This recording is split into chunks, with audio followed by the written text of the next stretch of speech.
Hello, ladies and gentlemen, and welcome back to the Gimmick, your monthly edition, your June edition. I'm the Canadian Nightmare, and I'm joined by the returning, I don't like that nickname, but S-Bubs is back.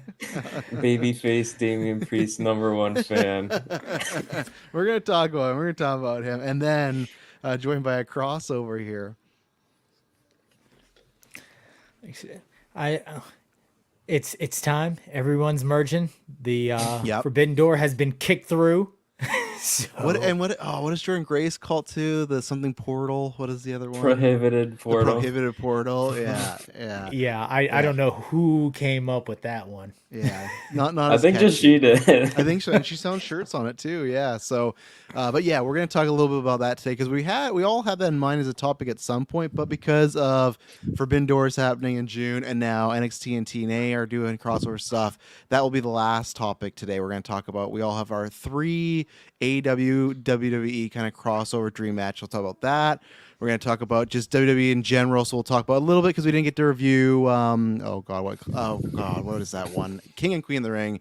Then we'll talk about Clash coming up, and same thing with AEW. Kind of do the same thing where we'll touch upon a little bit of Double or Nothing and talk about Forbidden Door coming up, and then we got some free agency. But S-Bub's going to update us first on the draft here. So we've had a pay-per-view. We've had a couple title changes on Raws too and stuff, like obviously the women's title or defenses. So how we all ranking so far into, because we did this in March, so April, May, June. So month 3 is what we're at. We're right on now. the end of week 10.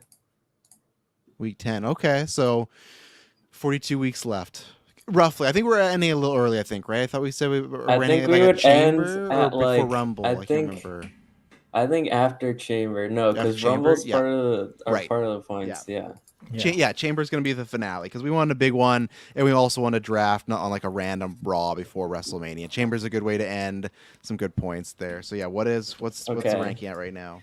So I'm at 127. Okay. My weeks have been not going because I have so many champions that they just cut promos like every show. Oh yeah, so Cody, I get like 2 points every week. Cody gets you like those great pay-per-view main event points, but I love that every week he's just like, "What do you want to talk about?" I'm like, "Yeah, no points for S-Bubs. That's what I'm going to talk about." You know? Yeah, I get like 2 points every week, and then on the pay-per-views I get like in between like 22 to 50. Yeah, you make it up. Yeah, it's like WGM mode. If you have a bad year, but if you have a great WrestleMania, you can just get like 150K and be like, okay, that'll get me in the next season on each title match. Yeah. And then for bonus points, I'm at 125 bonus points. Cody. And then Cody. I also have 4 points for Tozawa.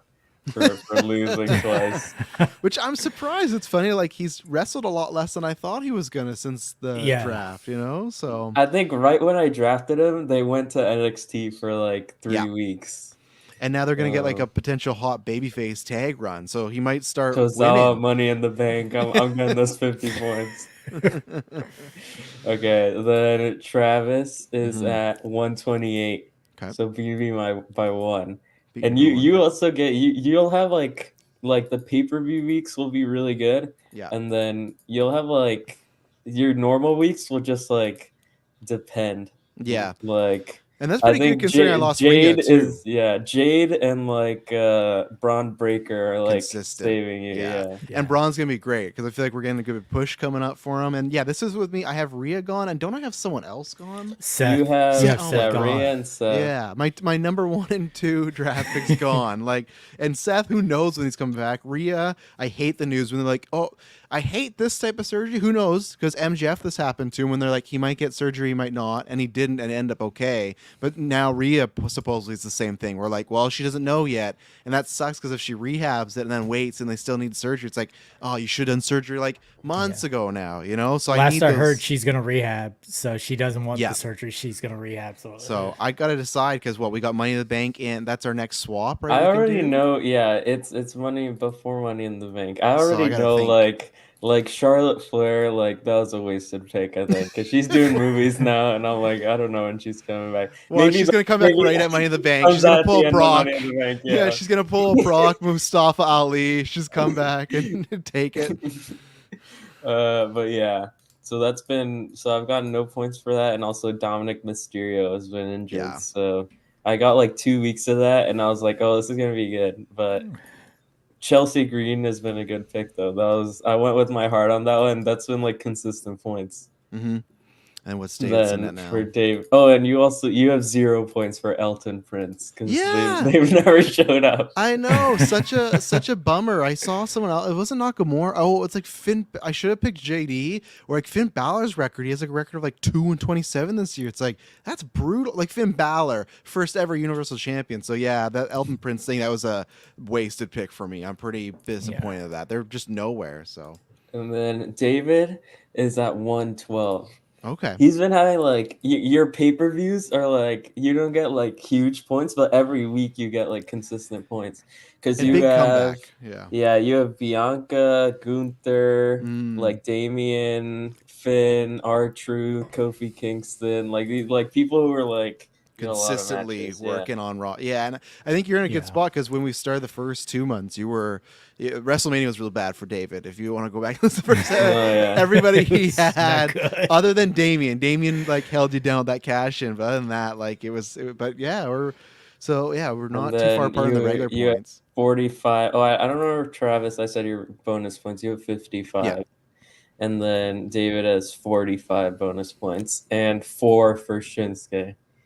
Yeah, because people put those stats up of like 2 and 39, but that's counting house shows. Oh, like okay. On TV, like that's like the Solo Sikoa one where it was like 1 and 50, but that against was like, LA Knight. Because he would just lose to LA Knight. I feel like people are gonna start doing those with Tiffany now because of the house show circuit is like Tiffany and Bailey. Oh my god! So she just she goes out there and just Bailey beats her on the house shows. Yeah, and like I guess maybe it's people that are newer, but even S Bubs who's just started watching past year, he already knows like house shows don't matter only for the crowd to have fun. It's like just a fun night. So it's like an exhibition. Like there's none of those matters. Like, oh man, she's losing against Bailey every night. It's just like that's a good spot to be in. She's like in the woman's main. It's like those really don't matter unless someone gets injured, of course, right? I mean, yeah. Last year, I think Tozawa was like 0 and 30 against Omos on the house shows. So yeah, I think if we counted house shows for draft points, S-Bubs would go insane. So yeah, I'm happy with that. But okay, so I think Cage Match has all the house shows. Yeah. That's what I've been using. Like if I like miss a show, I'll just go on Cage Match and look at like who won and stuff. Yeah. Well, there we go. So other than bonus, which a bonus we'll see because those are going to be wild throughout the year. We're all pretty like at a couple big wins or losses apart from each other, so that's good. So and Money in the Bank is 50. We had that at 50. Yeah, that'll be exciting. So that's after there's a good WWE run of pay-per-views right now. They're stacking Clash. They're like Money in the Bank will already be stacked because it's a fun show, and then SummerSlam. So, but before we get in that, because we were just talking about off air, let's talk about some of these free agents because that kind of covers both companies right now. Now, I don't know if I missed anybody, but let me know. So right now, in the past month, we've had where is that list here? So Becky Lynch obviously is gone right now. The determined thing right now is that she's taking leave of absence.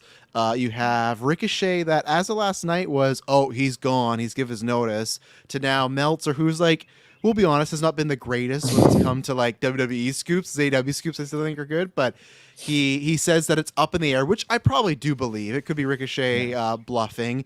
You got Natayla, who supposedly is just under conversation with multiple people.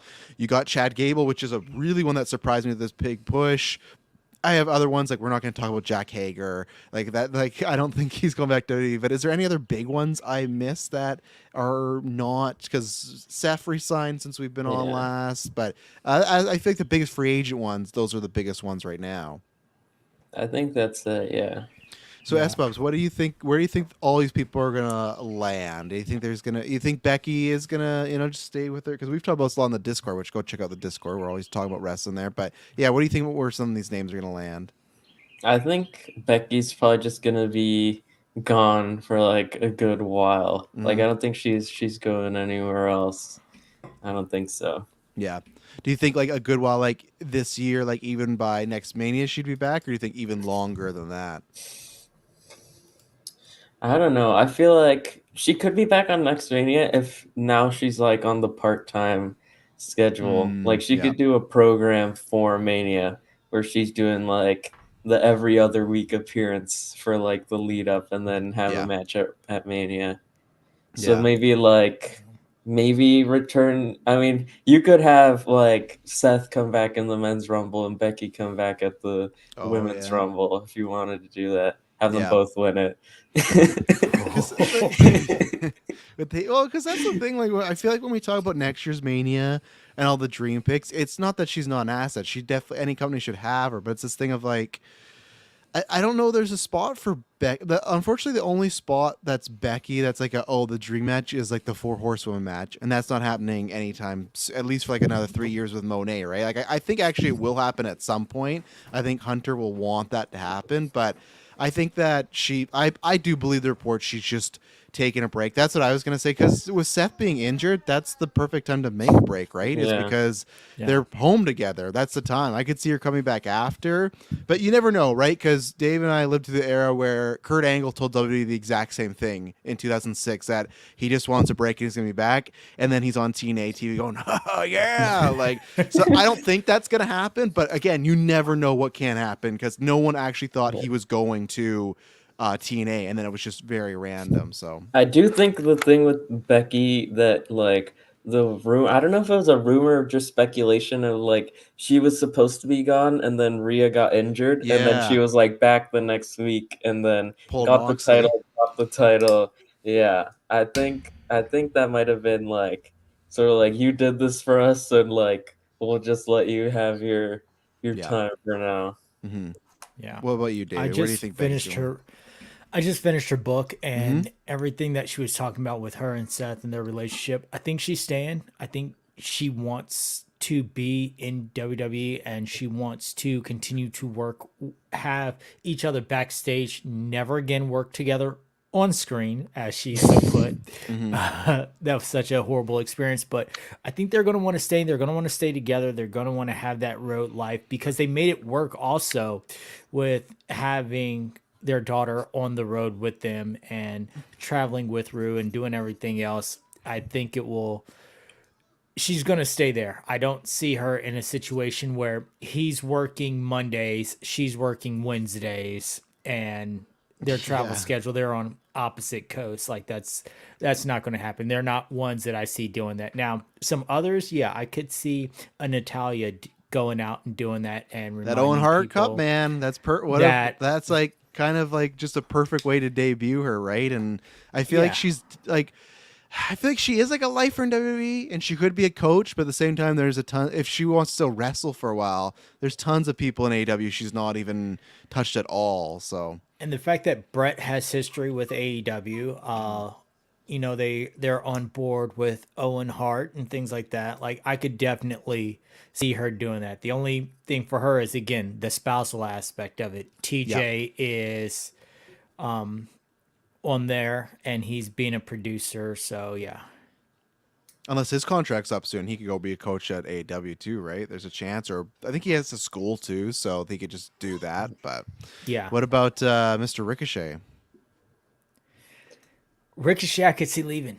Ricochet, I want to leave. Mainly because I want to see Ricochet and Will Ospreay one more time. I loved their matches back in the day. They had some stuff early on in New Japan. They had some stuff in WCPW. They had stuff all across, and they killed it every single time.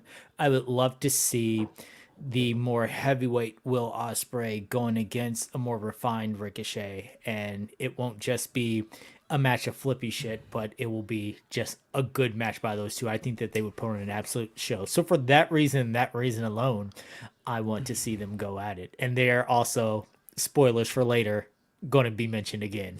Yeah. Well, of course, yeah. I think. The inaugural speed champion. With the now that they're saying it's like up in the, like before it was like, oh, he's leaving for sure, now it's up in the air. I think this would be just a few days ago. I was listening to an interview with Chelsea Green, and she was saying like when she left Impact, like she got the title, like the day they told her she was gonna win the title, like she had already been planning to leave, and so she won it, and then she said like, I'll do this for like as long as you need me, and then I'm gone. And I think that's with Ricochet. Like, I think he said, like, I think what he's going to do is, like, finish whatever story they're doing with this like Braun Breaker. Braun's Ilya gonna thing. murder him. He's gonna like the steel Spear step off the chair thing. stage Yeah, through, like, exactly. 10 tables, and then they're going out the in the fire pyro ambulance. go off, Yeah. and Ricochet got electrocuted, even though they didn't get touched. Yeah. Yeah. So I think that's what's going on. Like, finish whatever is the plans for him, and then he'll be gone. And yeah, I'm like I'm not even gonna say 99% sure. I'm gonna say 100% sure he goes to AEW. Yeah. Oh, yeah. If he's gone, it's an AEW for sure. Will's been saying it, and he just fits that vibe, the whole the best wrestle. And I didn't know if he was gonna go because Samantha. Again, I don't know what people's relationship statuses are. Are they gonna make that work? Great, but I just thought he might, especially because of that. There's always been these rumors of like, yeah, they're planning on pushing him soon. As much as I joke, they did at least give him the Speed Championship, and like X is paying the money for that show. So I thought, okay, they are starting, but at the same time, it is this thing of like, I'm not sure where Hunter and the company view him as, right? Like, do they view him as like, it's just tough. Like, do they view him as just another guy, or do they view him as like the next Ray? Because like, obviously he doesn't the next Mask, but I feel like he could be the next Ray. But if he's just like another hand to have, then I think he should go. And there's tons of stuff in AEW for him to do. So, and like I said, it's like, it's not like a huge loss to WWE. If it happens, it's just he's kind of gone. Like, and that's the thing, even like Becky, like she is a big loss, but it's because they have so many big stars right now. They're not like, you look at that injury list, like there's so many people gone and they're still doing well. And that's a good thing about WWE is they have so many stars that, well, maybe it will be, you could go be a bigger fish in a, smaller pond, and Ricochet will definitely stand out more. So I'll be excited for when he goes. Maybe he'll do like a couple stints at like you'll see him at a GCW for a day, or like if there's a 90 days or something like that, you'll see him on. But I think I guess he's gone. I didn't think that, but yeah, AEW. There's no question where he's I also going. just remembered another like free. Isn't it Angel Garza who said? Yes, yeah, and Humberto and he tweeted is too. Both of them. Yeah. I don't remember which one it was, but like after the Ricochet news, he tweeted out like what would you do, or something like that. Oh no, yeah. Yeah. So I think they're gone. So no more. They're like what is it? The Latino verse is breaking up. The Escobar verse. They gotta do that again. The jokes about Penta are not, they're not wrong. I guess that's another one. I guess the AEW side is Penta, and it's funny because in both companies there's a bunch of people that I think could stay where they are, and that's a better pick. There's people like Ricochet where I'm like are in the middle, and then there's like Penta where I think he should stay with AEW. I just think like WWE's had such a spotty track record with luchadors. Like they will build them up, and then when it comes there, they just, other than Ray, they just forget about them. And then Alberto Del Rio wasn't a luchador, but they did push him a lot. But other than those two, I don't know. So I think with Penta too, he wrestles sometimes a more like hardcore style, and he likes to do those really blood matches and tacks on boots and all this shit. Like, I don't, unless he's just looking to make money, and there is money there. Of like, if he's popular, you can sell those toys, you can sell those. I was gonna say that's like merch money, right? Yeah, right. He could wrestle like on each only on the pay-per-views and get the merch money. Absolutely, yeah. But that's where it's just like, I think with him it's tough because I just don't know if WWE's. I don't know what they would do with. I just don't know if Penta. He feels almost, I won't say too adult, but just not the style. I'm not saying he couldn't change it, but for me, I think he's better to stay in AEW. But hey, if he wants to make some big money, because apparently I did see a post like yesterday where it was like, I don't think Penta it was a photo of him like he has like a mansion and stuff like that. Oh yeah. Apparently he like owns restaurants and has like a wrestling school and is like an actor in Mexico, and he's like really very rich. Yeah. And maybe that's what we want that too, some crossover or whatnot. And I know he I think he made lots of good money in his time in Mexico. So I at the same time, if he goes WWE, I'd be very curious to see how they handle him, what they do. I'd be curious to see what Phoenix does and if he follows. But what about you, David? Where do you think Penta? Do you think he's best to stay where he is, or do you think you should take a shot at the Fed? Do not go to WWE unless you just want to do the Shinsuke, hey, I want to chill and surf and enjoy life type deal. If not, you're going to get a push out the door. Yep. And then after that, they're going to forget about you. Speed champion, number 5, Yeah, you're gonna be sitting there sending tweets just like Andrade about why am I only wrestling the other Mexicans here? I love Andrade, man. The man who can just never be him and fucking Rusev / Miro. Just the men that can never be happy with what was supposedly with Miro. But it's just like, yeah, I just, it's weird because I thought Andrade, I bet it will improve when Charlotte's back on the road eventually. Much to Espo's point of who knows when she's back, but it does suck that he got there, and then right when he got there, she got injured, so that sucks. And then he's just like, it was great that they gave him the Mania spot, but yeah, I'm with those people. Like, he could put on some really good matches, and I also think they have him in a bad spot. Like, babyface Andrade is not the way to go. I like him enough, but like, he's a heel, arrogant, cocky. Like, if Charlotte was around, sure, do the babyface thing. I was fine with him doing the LWO, but now he should.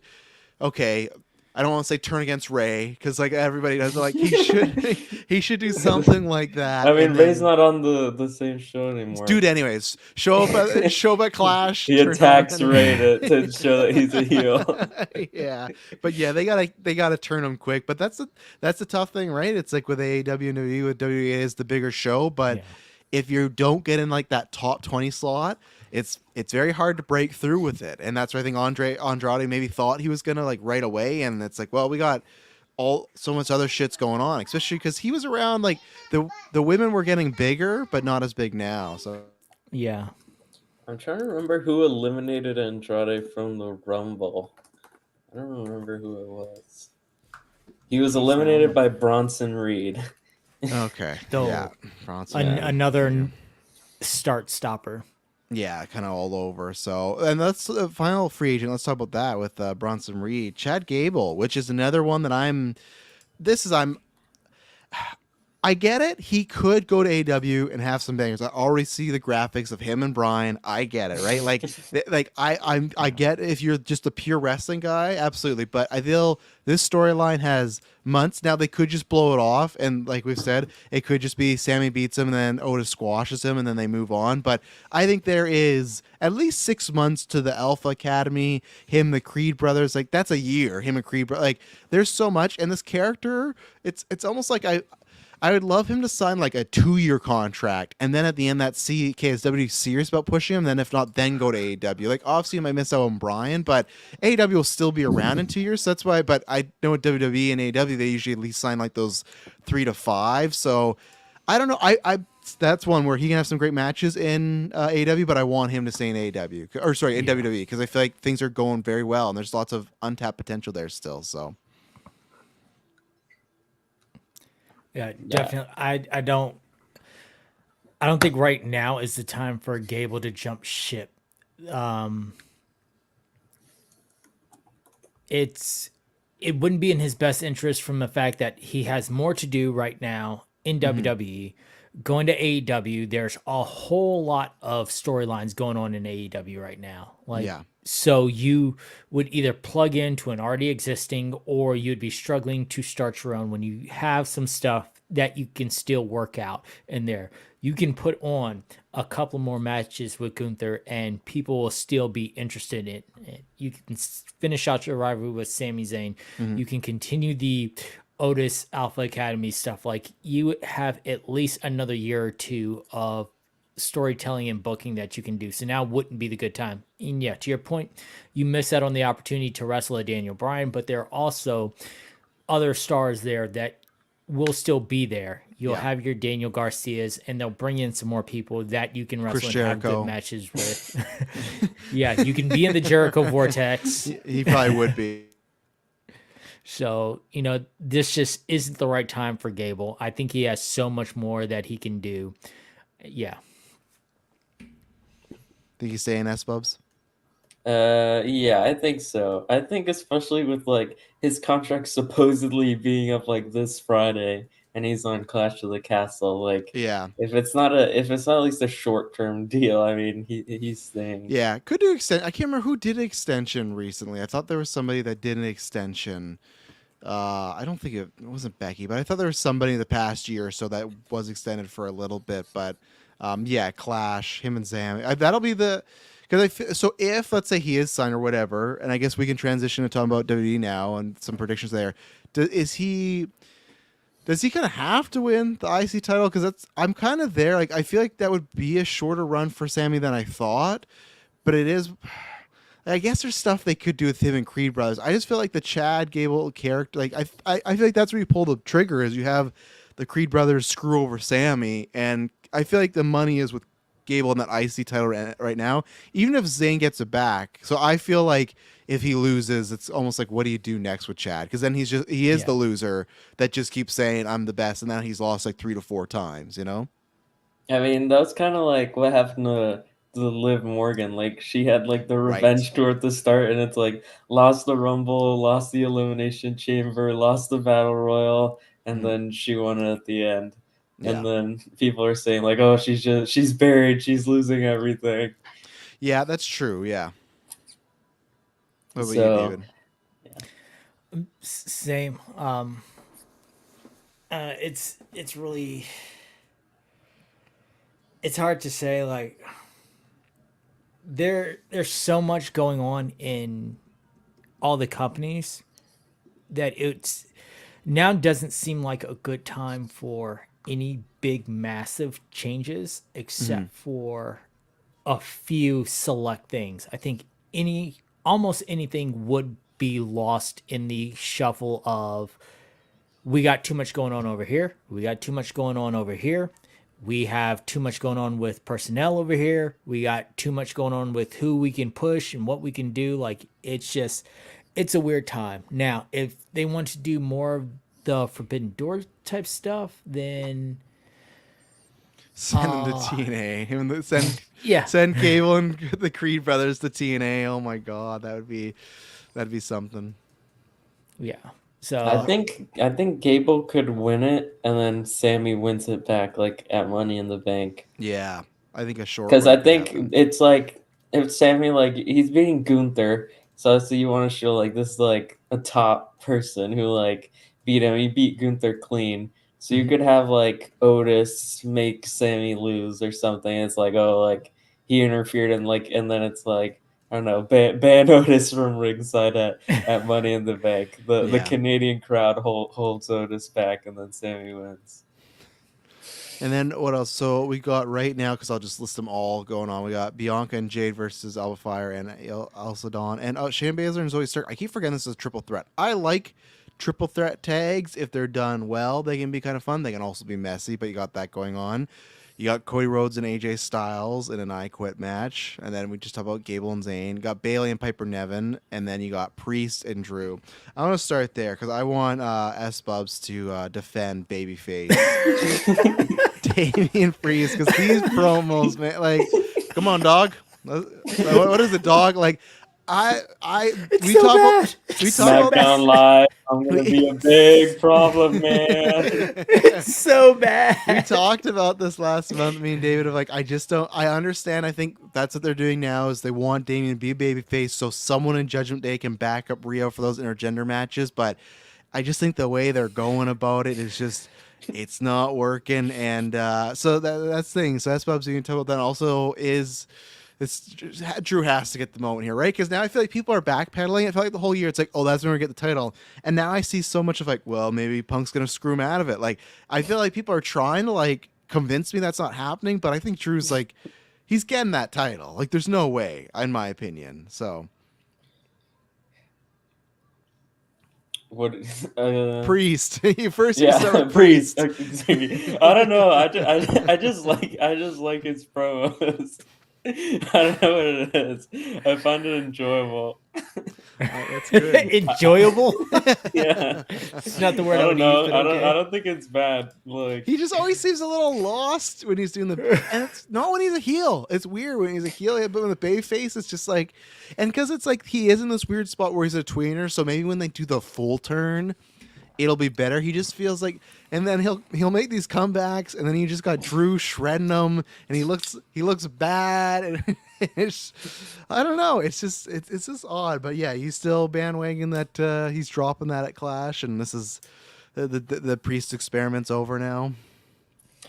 Yeah, I think so. I mean, it could honestly at this point. I still think with the Punk stuff, like. I don't know. No, I think Drew's winning it. Yeah. Like, I think Punk does show up somehow, even if it's just a setup. Like at Money in the Bank, we're gonna have a match. But I think, I don't know. Maybe you could have it like, if you could have it be that like Punk shows up to do like classic distracting him, but this time he's focused on the title more this time. Like, oh, I'm not gonna let Punk cost me.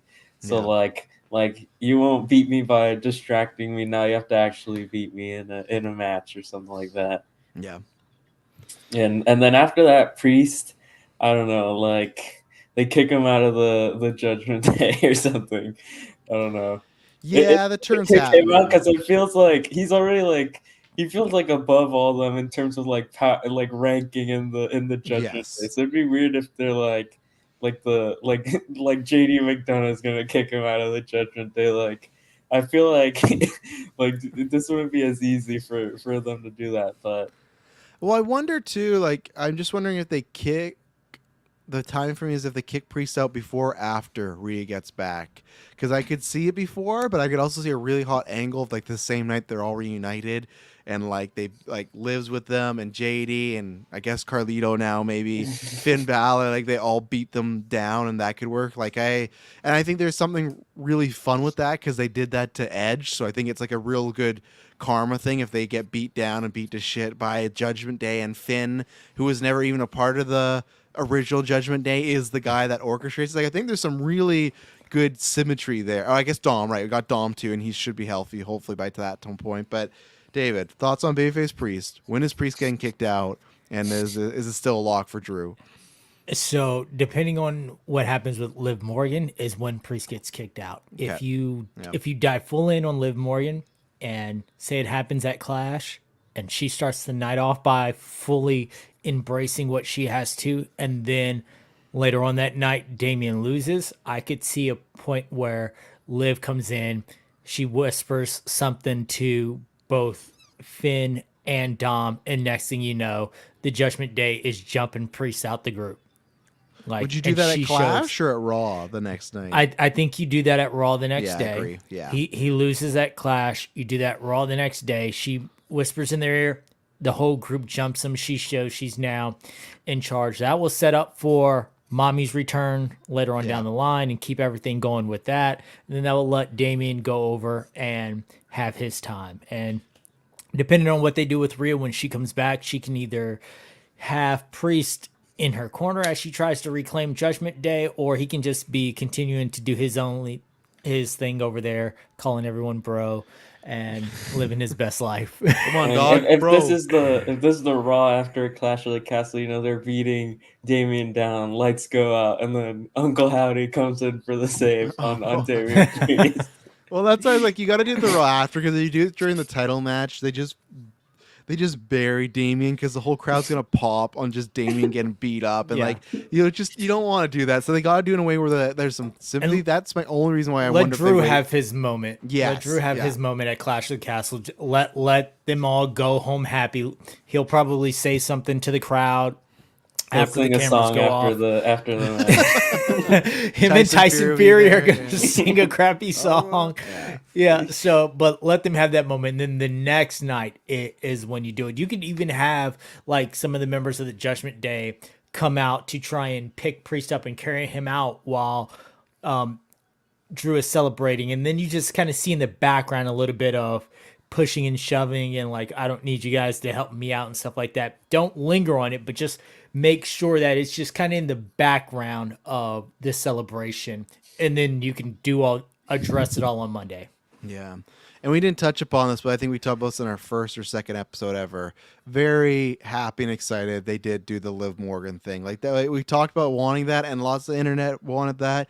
And again, sometimes predictable can be bad, but this is a case where one, they're doing good stuff with it, but two, it's just this like, this is the the route for it to go. Obviously, they're happy with the social media stuff. And that's why it's like, yeah, sometimes the romance, love angles in WWE or wrestling in general can be shit. But if they're done well, it can be the most fun, like intriguing stuff. And yeah, I think Liv's doing a great job. And I think this is going to get her to the next level, to the point where we talked about it. I think other people too, where it's like, it was like, oh, Rhea and Bianca was the vision for Mania. But now, like, I am on the Liv Rhea Mania bandwagon. I think that's good because, like, the Liv fans will shut up because Liv will finally get her big WrestleMania moment and like a singles match. And I feel like that's what you do. Is I feel like you keep Rhea away from Liv until Mania. You make it like she wants to get her hands on her, you can't. You have the Judgment Day blocking her. Maybe like she has a #1 contendership, they screw her. Like, I think Rhea, even though she won the Rumble 2 years ago, I think that's the play. And I guess there's always Chamber too, right? But I feel like Liv and Rhea is the play. Like, you got Liv, Rhea, Jaden, Bianca, and I don't know what they do for the women's title. I'd like Bailey and Holt for a year. Maybe you do Bailey and Tiffany gets payback for all those house show losses, you know. But yeah, Liv, I think they're hitting a home run. I can't wait. Like, I think her and Rhea, it's gonna be great when Punk gets back and then Rhea gets back. You're gonna have Punk and Drew, and then Rhea and Liv, like, both fighting for what's the top program. And I would have said Punk and Drew for sure. The only issue, as we've talked about with Punk and Drew recently, I feel like I'm glad Punk's gone a bit for now, because I feel like they're running out of steam a bit with, like, Punk can't do much, and he just was cutting similar promos and weird stuff of like, I'm gonna sit in the ring till Drew gets back, and then they go to commercial and then Punk's Drew gone. Never came back. It's like, what are we doing? Like, it just felt like it is okay. We're out of steam, so like now I really don't want anything more till Punk's good to go. So I think Liv and Rhea could really become the top program of Raw, which will be tons of fun. So then do you wait till either WrestleMania or the night after WrestleMania to bring back Rhea, knowing that? Let Liv have her moment, and either at the end of the match you get an appearance / WrestleMania pop for Rhea returning. Rhea, you think she's gonna be gone until next April? Don't do this to me, David. You think she's gonna be gone that long? She's rehabbing, not surgery. I have a feeling she could rehab and still need surgery. Yeah, right. We talked about that. Yeah, if that happens, then I agree with you. It would be past. I think, yeah, if she's ready to go, you do the Monday after. It's tough because in my mind, the Liv Morgan thing, I guess it just depends how well she does. It doesn't have an expiration date, but I feel like it is till Mania. Rhea beats her, and then it has to be something else. I just don't know if she can, I don't know if WWE would run with her versus somebody else at Mania, you know? Maybe a triple threat, but I don't know if they will. But who knows? You never know. She might. Rhea, I always thought was going to be big, but then she, like, blew up, right? This could get Rhea to blow up. So I guess ask me in 2 months to see, like, what the reactions Liv's still getting, right? Because this is fun. This is all, like, hot, like, no pun intended with the Dom stuff. But, like, after that, can she sustain it? Because that's what Rhea did, right? Yeah. She sustained the character change and became bigger, where we have to see if Liv can do that. So, and I don't know if Liv can carry that for 6 months. Yeah, like, and that's the test. It's fine now. You got your revenge tour stuff going on. You got your stuff with the Judgment Day. But okay, you take over Judgment Day. That's one thing. But then when it comes to your revenge tour, you don't really have that many more people that you can revenge tour on, or even start with. We talked about the Raw women's roster. It's like, who does she go with now? Maybe Lyra, but like, she's not going to lose. I feel like you get a Lyra Liv match, like at Money in the Bank, or like at SummerSlam. And then what after? What after Lyra? Like, who's these top? Like, I feel like they should have brought some more females from NXT up for, if I guess they didn't know. I feel like the talk is that, like, once Roxanne loses the title, she'll, like, get called up. Like, I mean, they called up Tiffany, like, with the Rumble, sort of. I mean, you could, there was someone else. I feel like there's people that they just, like, call up, like, silently, willy-nilly, like the Creed like the Creed brothers and Ivy Nile just, like, showed up one day, like, but in September. Would Roxanne come back as a face, or would she be a heel? That's the problem, right? I mean, like, maybe you switch her, but she's just getting into this character now, so it's tough. But at the same time, that did happen with Rhea, where she really didn't have any big women's programs for like 6 months for a while. She was just the Raw Women's Champion, hanging out with Judgment Day, having programs with dudes, actually. So I could see them do that with Liv, where she beats Maxine, she beats Ivy, but then the whole story is really about her with the guys. So well, I'm looking, and there's for Rhea being such a heel, there's not very many babyface women left. There's Maxine. There's you could say Ivy. She's kind of could go Ivy and either way. Rhea had But a good that, match, let's see. You got like on I think it was day one. you have Alba Yeah. Fire, Asuka, Dakota Kai, Isla You Dawn, can have like Io Sky, damage control Kari versus Sane, Judgment Day for a You while. could- Katana yeah. Chance, and Kaden Carter, who I tend to forget are even on the roster still. Yeah. Kiana I think James. Rhea and is the Lyra. baby face is the automatic move, and then there's tons of people on the roster for her to face. So that's it's gonna be interesting once we get more of that timetable. With the women's tag, I don't think any of them are. I don't have much to say on that. I think just Jade and Bianca are gonna roll until I don't know. At some point, Bianca accidentally hits Jade, and then I've seen like I think the team to beat them is they're forming like Tiffany and Nia as a team.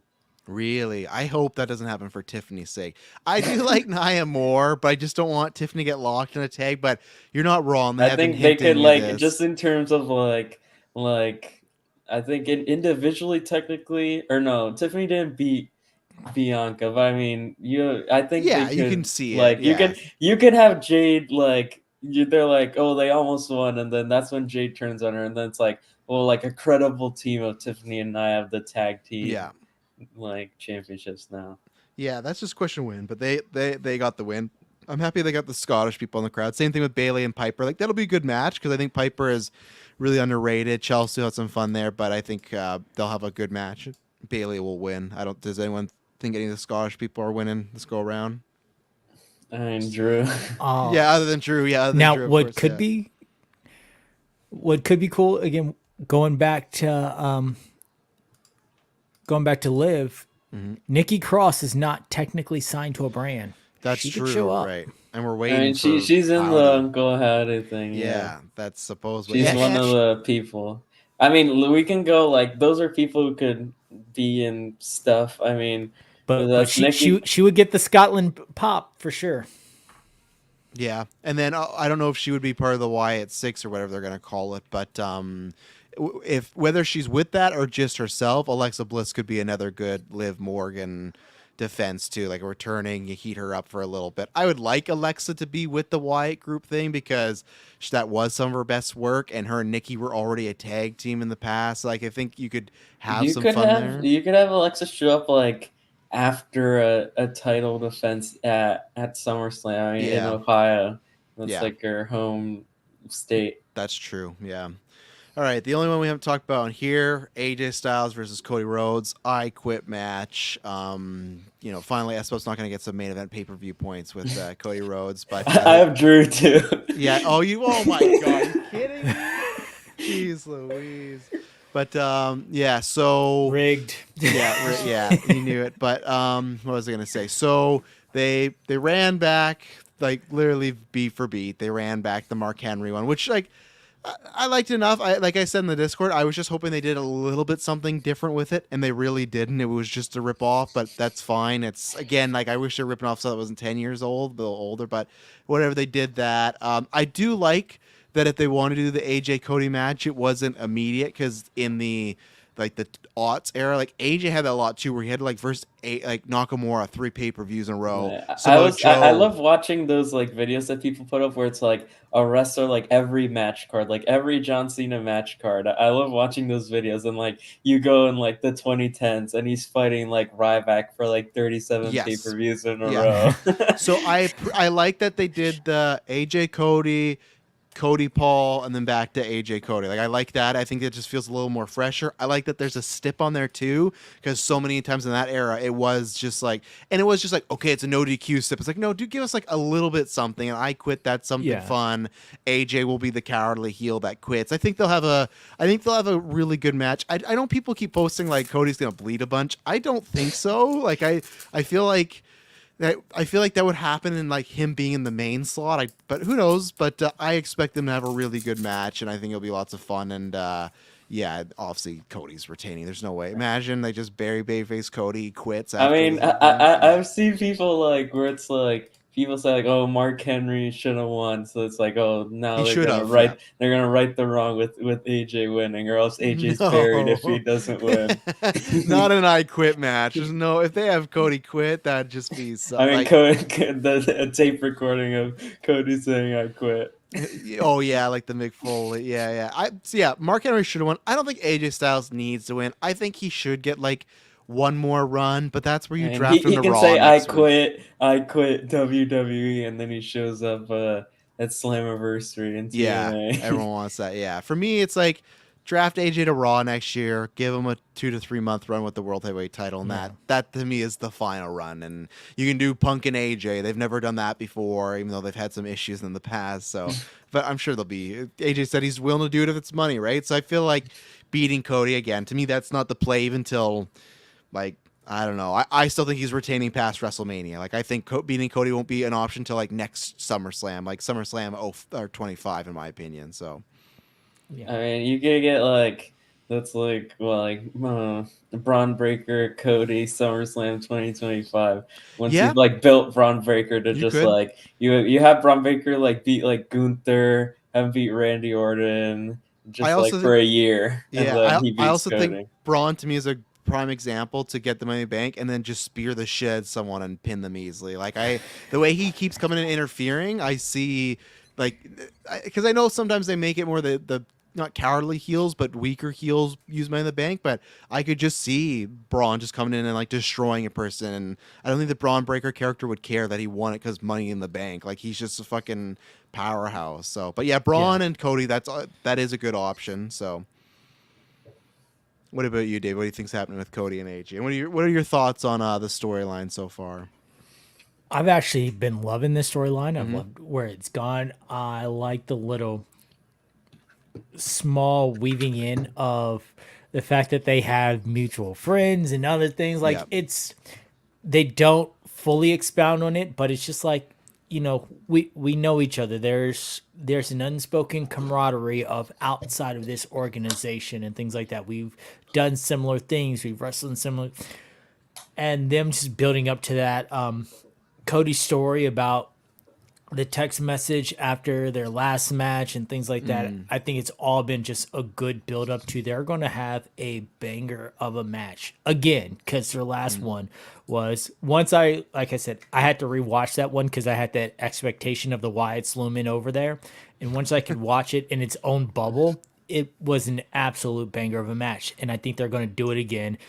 And yeah, I like when they add stipulations that aren't just no DQ. Yeah. I think the no DQ is just kind of blasé at this point. That's a house show stip. That's like the crowd pops like, oh, no DQ, but it's just like they're gonna use a chair, they're gonna use one kendo stick at a table, and then that's it. You know, I quit. There's actually some like, cadence, and you got to think about, okay, how can we do this match? It's not you're just going through your sleep motion. So. And after doing the fake retirement into an I Quit match, I think that's just perfect. Yes. Like that is a good segue into doing that. Going from the fake retirement to then just saying, well, let's have a TLC match or something like that. Like, or like when they used to have the monthly pay-per-views when it's like, oh, it's Hell in a Cell, and sudden it's like the guy's just a #1 contender and they have no heat at all, but it's like, we're going to the most violent match of all time. It's like these guys don't even like dislike each other. It's just like one's a guy's a contender, one's a champ. So this, that quit step. You're having these gimmick matches because that's the name of the pay-per-view. Yes. Now again, with Money in the Bank, that works, but with Hell in a Cell, it doesn't always work. When they had TLC, it didn't always work. What was it? Remember when they Show tried in to call chairs TLC? match? Yeah, the chairs match. Yeah, I remember there was like 2 years in a row where they called it TLCS, table, ladders, chairs, and stairs. Yes. Stupid, and they had like a staircase match. Like they had a stairs, and people always post that photo because they're like. They do like the breakdowns of each thing. It's like the steel steps, like 3,000 pounds. It's like what? Yeah, I don't think fucking Sami Zayn's lifting 3,000 pound steps. Come on now, but yeah. Only Game asked, will we ever get a Rhea Bianca feud? Those two can close WrestleMania. Obviously, they had feud in like NXT Black and Gold, but to like a small amount. We will. I think it's just. I think ever, yes. Yeah, ever, of course. Yeah, we will. Will be the WrestleMania. I think that's the tough thing, right? Because I think like we were just talking about earlier with the 4 Horsewomen, it was always like, oh, it's going to happen one year, and then it just didn't, and maybe it never will. I still think Hunter will try to make it happen at some point, but there is a time where it's like, that might not happen anymore. There's a chance where that happens, like how like the Shield triple threat happened at like Battleground. Like this will be like you'll get Rhea and Bianca at like Fastlane one year. And that's what'll happen, right? It'll like and same thing. The very first John Cena Roman Reigns was like at a No Mercy or something, like because they didn't know if they're ever going to do it. So should they just do it? Of course, yes. I would like to do a Mania, but of course, and even if it's not Mania, at least make it one of the big 4 then, because it's not like Espo says it's lost away on like Great Balls of Fire or something like that. Like make it. I mean, isn't Great Balls of Fire Roman Reigns Samoa Joe? I think no, it's Brock and Samoa Joe. And that was one where everyone thought Joe should have won and he didn't. So I would say,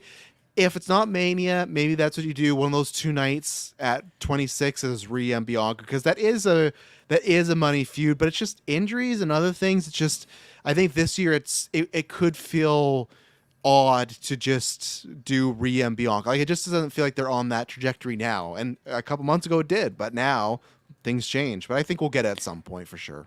Yeah, I don't think it's going to be a WrestleMania match. I think the goal for Bianca going forward is going to be against Jade for WrestleMania. That they're going to work that. So if you're going to do Rhea, it's going to either be on a SummerSlam or a Survivor Series. Maybe they're both champions of their respective brands, but I don't see it being a WrestleMania match, at least not within the next 2 years. They might eventually get there, but it's not going to be anytime soon, because Bianca is headed towards Jade and Rhea's got some stuff to take care of when she gets back. And that's the thing with Becky gone, with Charlotte doing more stuff.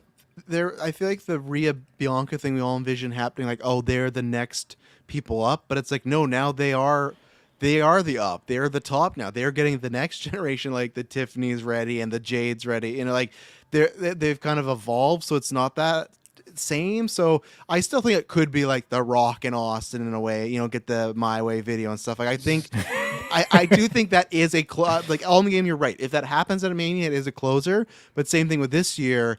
It all depends on The Rock, right? Because I don't know. And same thing with Punk. Like, I hope the women close one show. I don't think Punk should main event WrestleMania just to say that he did it, but you know, whether it's Drew or Seth, he could, like, it. I feel like it's going to be very touch and go when we get to January, because there's going to be lots of matches that could, and I feel like it should go with whatever's the hottest. You know, if Liv and Rhea is hotter than Seth and Punk, then they get the main event, not just because Punk goes, well, I never get to main event WrestleMania. I was like, no, like, if the crowd cares more about that, so we'll see. And then, did you guys have any quick thoughts on King of the Ring? Obviously, they crowned Nia, Gunther. We kind of went through like a whole thing in our Discord. Like, I think we all were always set on Gunther. Women, I feel like we all changed picks a couple times, but I'm happy with Nia, and I think the show overall was a really, really good show. I am excited for them to run back Gunther and Randy at some point, because I did think that was the match to show.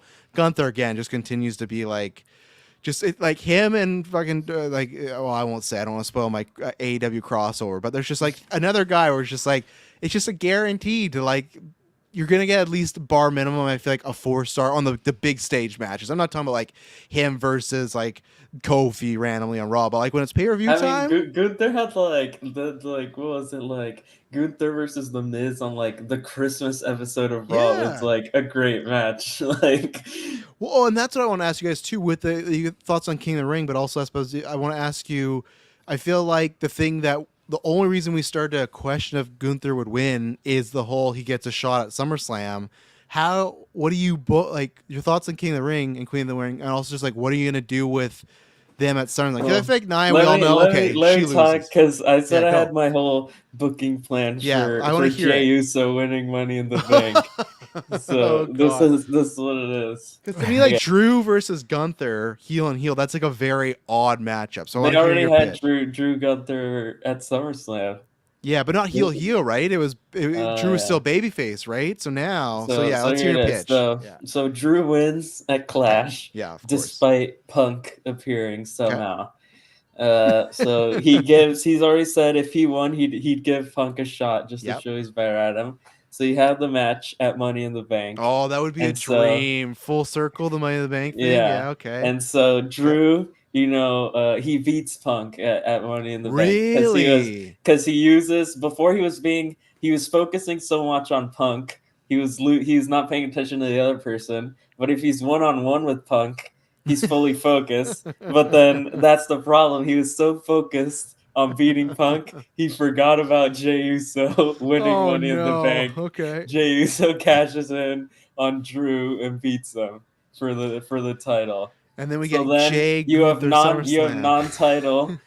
non-title Punk and Drew, whatever stipulation you want, Hell in a Cell, let's say. Yep.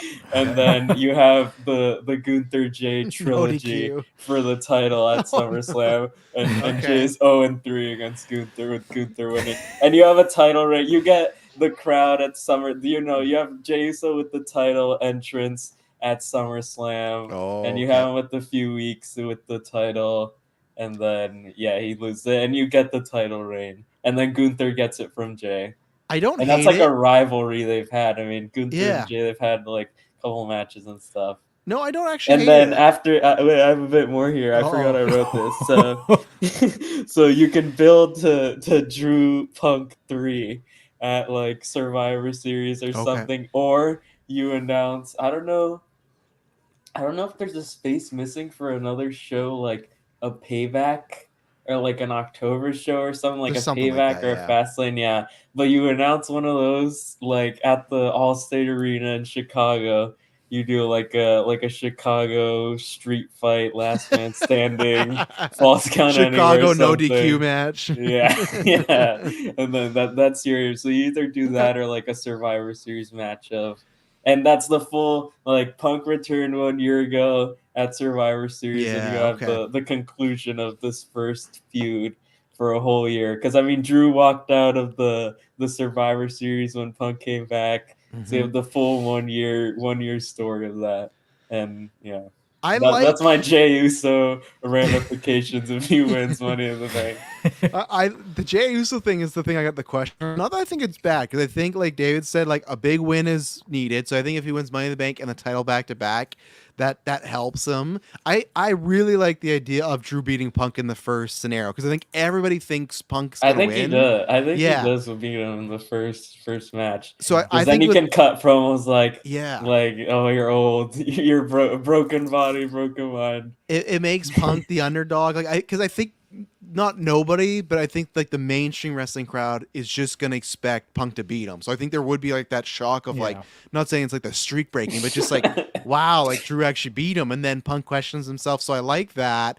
I think you probably do have a better scenario, because I think Jay versus Gunther is better than Drew versus Gunther, because that's just a weird matchup right now, even though Drew's kind of a tweener. And I think you could actually have the bloodline help Gunther win the title too. Like that's how you get that back going, is they screw Jay out of it. So I'm not opposed. I think there is a scenario where they have Punk beat Drew and they want to run Gunther and Punk, and they have Gunther. I wouldn't mind. Imagine if he just like squat, like Brock Cena him, like just like Gunther destroy him some way. So I think.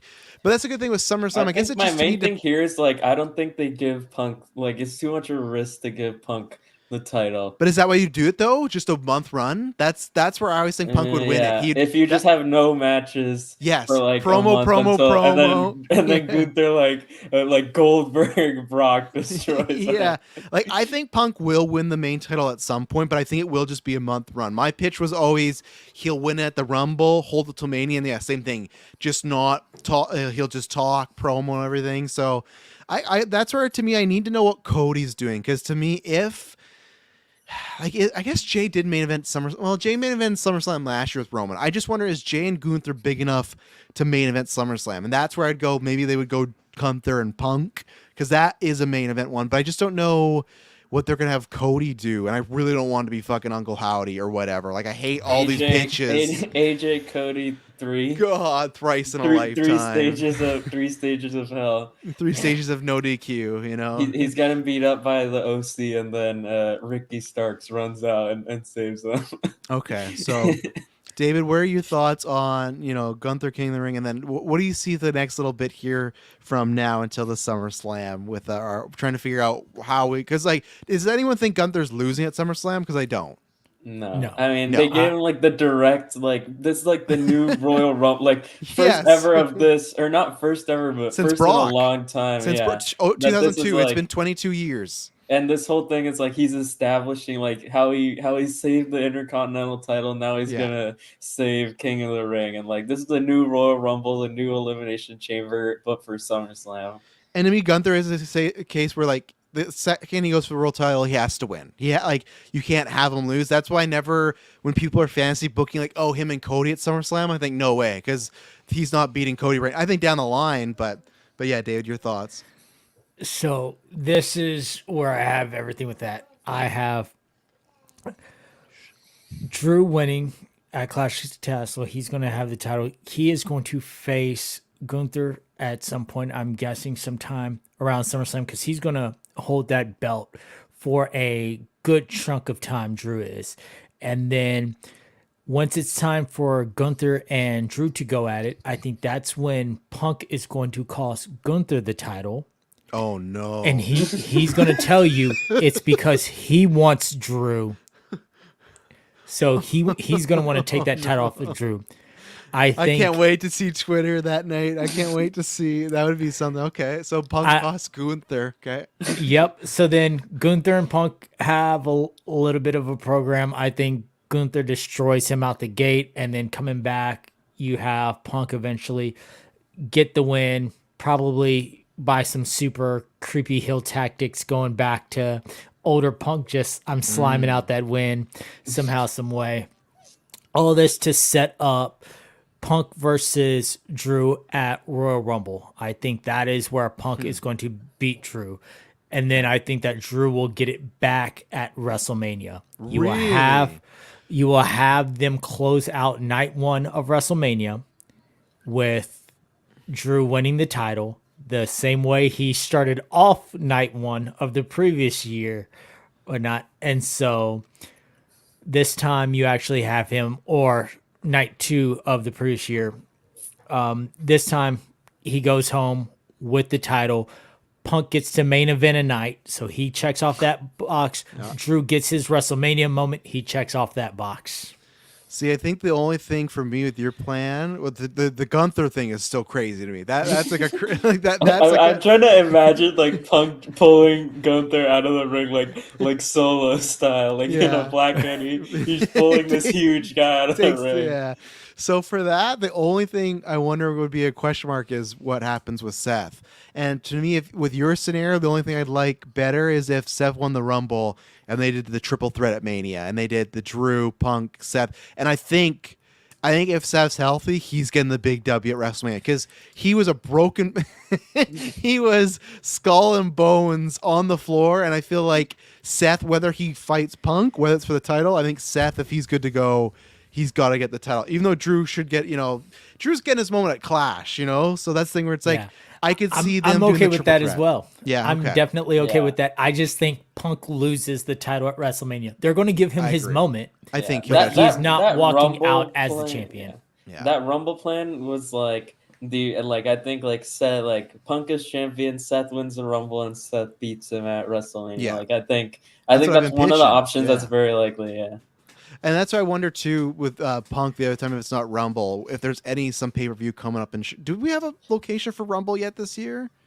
I think it was like rumored, like it was just in some random place. They should change it to not Minnesota, but like I mean they did the thing with Minnesota and Vegas. Like they can give them what is it, Royal Rumble 2027, and we'll get Chicago. That's get Rumble for Chicago. That's what I'm saying. Get Punk to win the title. I think next year, like any of these upcoming paper it's not gonna be Survivor Series again, but I mean, we're 100% getting another Chicago one soon. If Punk is gonna be there, yeah.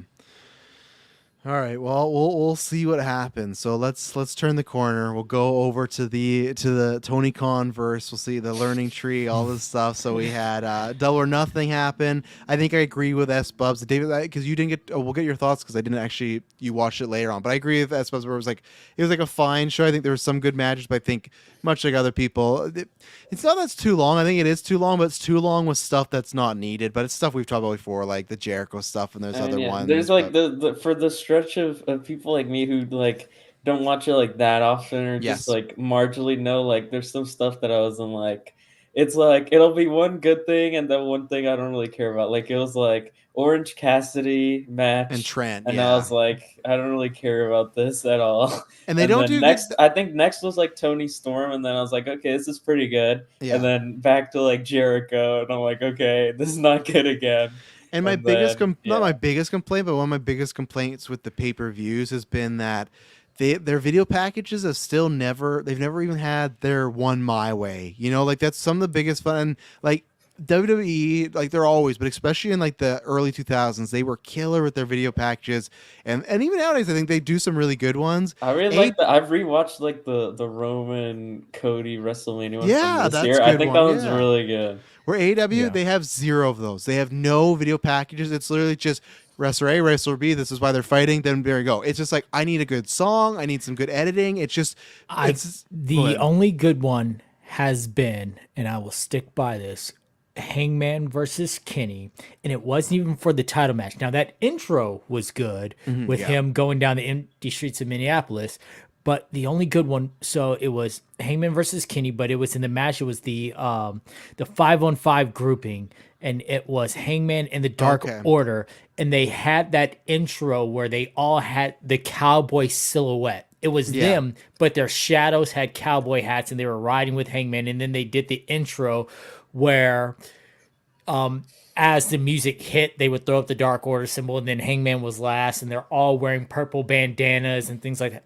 That was a good video package going into that match, and that's the gold standard. But that was for a random 5-on-5 that just decided that, hey, if he loses, the Dark Order doesn't get a tag team match, which they lost. Well, and like the whole time AEW, like what, they're 5 years old now? Yeah, they're 5 years. They should have been able to make a video package that would make people like S-Bubs invested in Orange and Trent, because like they've been together the whole time. There's so much story to tell there of like the Indies teaming together like that, but it was just like Trent's mad, he turns on him, now here's the match. It's like there should be a whole like I think I also agree with people that they're saying that they're like there's no time, like these pay-per-views are so long, but there's no time to rest. Like there was like Chris Statlander turning on Willow, and then like it shows them for like 3 seconds, and then it's like, oh no, next match, and that's why they need to cut a couple matches. I think there's at least 45 minutes of the main show that could have been cut. There was over 12 minutes for the Bang Bang Gang versus Death Triangle. That cool match, but really didn't need to be on the pre-show. It's fun, the pre-show. Orange Cassidy and Trent Beretta went for 14 minutes, and they right after them, you went from Orange Cassidy and Trent Beretta to Chris Jericho and Hook, which was 12:45. No, Tony Storm went right before Orange Cassidy, so you went from this great match to then that was the 2 bum matches, and then Jon Moxley after that. Yeah, and Moxley, everyone was just pissed about New Japan because the whole like politics of it and everything like that. So, so that's easily between that and again your advertisements for DraftKings and then your unneeded backstage segments. Like I love Renee Paquette, but sometimes they do too many backstage segments. You don't need one before every single match. Like do it for the big ones, call it a day, or set up something for later. But you got a 2-hour pre-show and you only had 2 matches totaling 22 minutes out of your 2-hour pre-show. You had Deonna Purrazzo and Thunder Rosa, and then you had the Acclaimed versus the Gates of Agony.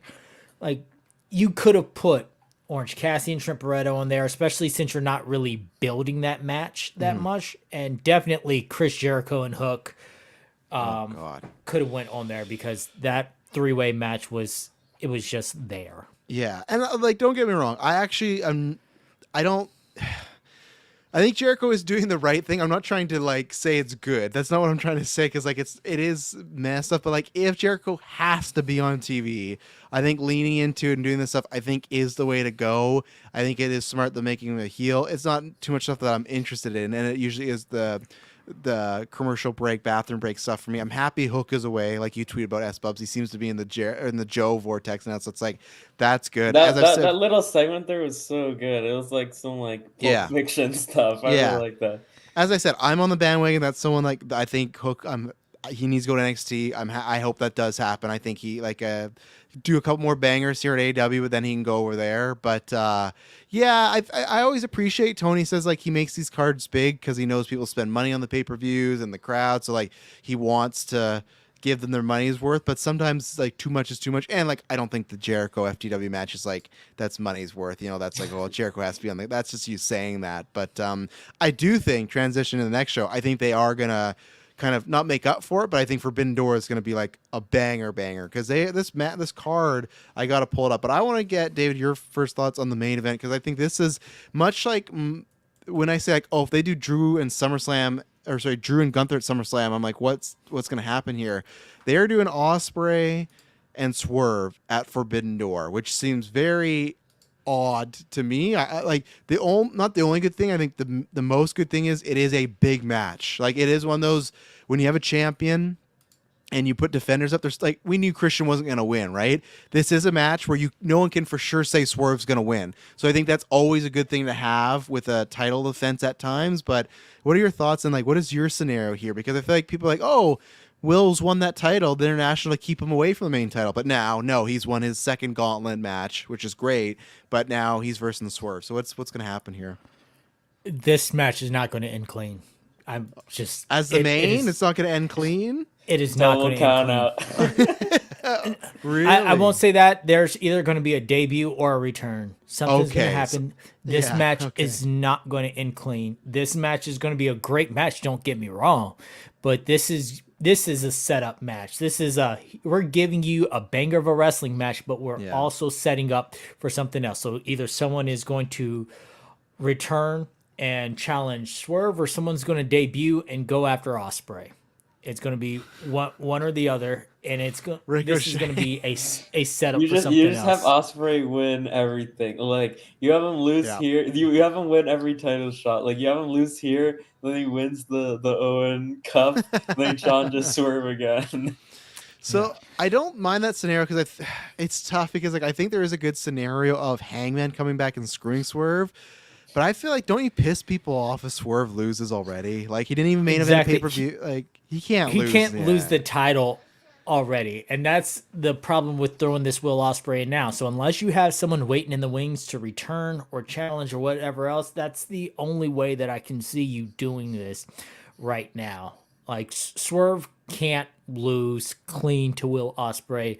Ospreay can't lose clean right now because he is on such an upwards trajectory. Like you gotta set these guys up. So if you have somebody who interferes and things like that, then that also gives you opportunity to run this match back at a later pay-per-view and say, hey, we never got to finish our match. You still owe me one. I know I can beat you.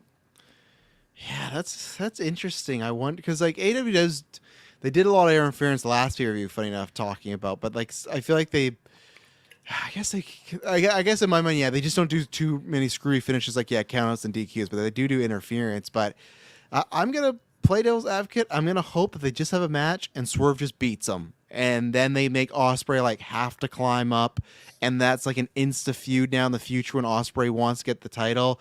I don't think they will because I also just don't think beating Ospreay right now is the right play. But I don't know if this match is the right play. It is in the sense to me like, oh, it makes a huge, like I said, I think it is a match that people could be talking about, and it is interesting to see what's going to happen, and it's a great main event, and they're going to have good chemistry. They've wrestled before, but I don't know now, but I'll say he just beats them clean, but I don't feel good about my prediction. I don't feel good because I don't know what they do. And like I said, I do not want to see the internet if Swerve gets beat already because I feel like that's you'll have what's this guy Don Callis? He'll like run into the ring and like punch Swerve and it'll be a DQ. Just a DQ, yeah. And maybe Callis could screw him, but I just because I feel like it's it's like that Punk thing of just to main event WrestleMania. I feel like if Swerve loses it already, people are just gonna say, "Oh, AEW just had him win, so he could be the first Black World Champion," and then took it off him. Like I feel like that will be a huge criticism against that company, and you can't say like no because like Double or Nothing, he didn't main event, and I really liked the match with him and Christian. I thought him and Christian had good chemistry. Christian always delivers, so I thought that was a solid one on that show. It wasn't like a 5-star, but I thought it really delivered. But yeah, like you're probably right, Dave, with the interference. Now that I think about it, but I'm gonna hope that Swerve just beats him clean, and then maybe that's a big thing for Swerve. If he beats Will Ospreay clean, that's huge. Now here's the other half of that is I think that if it is a debut, I don't think it's gonna be an AEW debut. I think it's gonna be a crossover debut. Only because WWE is running their own stuff right now, and Tony is like, I'm the original of the crossovers. Yeah. So who would you? This is how I'm gonna stick it to you. But if there's already New Japan stars? Like, who's big enough to like make an impact? It's gonna, no pun intended, but like who's gonna come in there and be like, man, huge that he like cost Ospreay the title, right?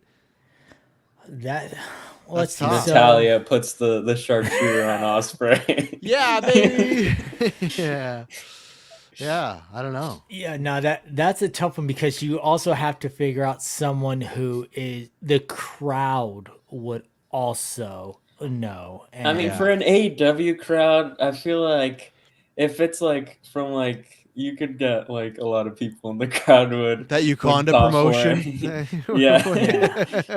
No, they'd be helping Ospreay if they. That's true. Yeah, they screw Swerve over. Yeah. But what about you? Other than maybe Naito, I don't see anyone who's big enough. And Naito's booked for a match now. They announced last night at New Japan it's him and Moxley too for that, and I think they're gonna have Naito beat him. And they announced that, and then also yesterday they announced they're doing Orange and Zack Sabre Jr., which is going to be really good. I knew about the Orange and Zack Sabre Jr. I'm not sure about Mox and Naito. I don't know if those styles would be good on that. No, they're doing it. That one, but I think the Moxley New Japan thing's kind of done now, like that. Not experiment, but like he got to win the title. That's happy, and you got that going on so far. The matches. You got Timeless Tony Storm versus Mina Shakira, which has been like super fun story. I love that Mariah May had that challengers poster. Like that's just Mariah May has been just gold in this whole thing. And Mariah May, like Tony Storm is popular, but I feel like Mariah May is like like I think they have another star on their hands. I think she's getting a lot of babyface stuff. Her even losing to Saraya, good. Again, with Saraya, people are just they're fucking weird about her. I don't know, like the hate that people have for her, some of it I think might be warranted. Some of them might be like I still think like very like bully mentality stuff. It's weird because like I think I'm in the opinion Mariah May should lose to her. She's still newer. Yeah. Saraya is like a multiple time champion in the promotions. Like when they're like, oh my god, this is the worst booking decision since it's like what? Like Mariah May's not the fucking like the Gunther of the women's division. She's like Tony Storm's ditzy girlfriend. Like, what? You're not bringing in Okada here. Like, it's Mariah May. Like, that's right. Some people, it's like I don't like. They threw way too big of a deal at that, and I think that's a good thing. Mariah May to eat some losses, and she is, which I think they're doing. She's in the Owen, so I think we're gonna get her and Tony at Wembley, and man, that is gonna be like some really good stuff. I think I do like the fact that. Right now it is listed Timeless Tony Storm with Luther and Mariah May versus Mina Shakira with Mariah May. Like she's listed as the valet for both sides. And again, this whole thing has been great. I don't see Timeless Tony Storm losing this, but I think that the match is going to be great. And the story that's happening in the match is going to be just the best part of it. And why can I not think of the match, David? It was Kenny versus somebody, and Kota was on the sidelines. And remember that started Kota and him getting back together. Oh, I can't remember what it was, but it was a really good New Japan match. I'll try to look at it after, but it was just like the inkling of like what is. Oh no! I think it was it Kota and AJ. I can't remember. I think it was Kota and AJ, and Kenny was on the sideline.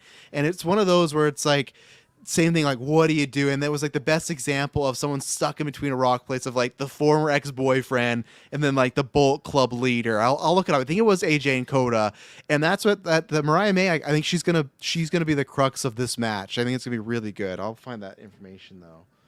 Styles, Yeah. but and then the last other Forbidden War matches are you got Monet versus Stephanie.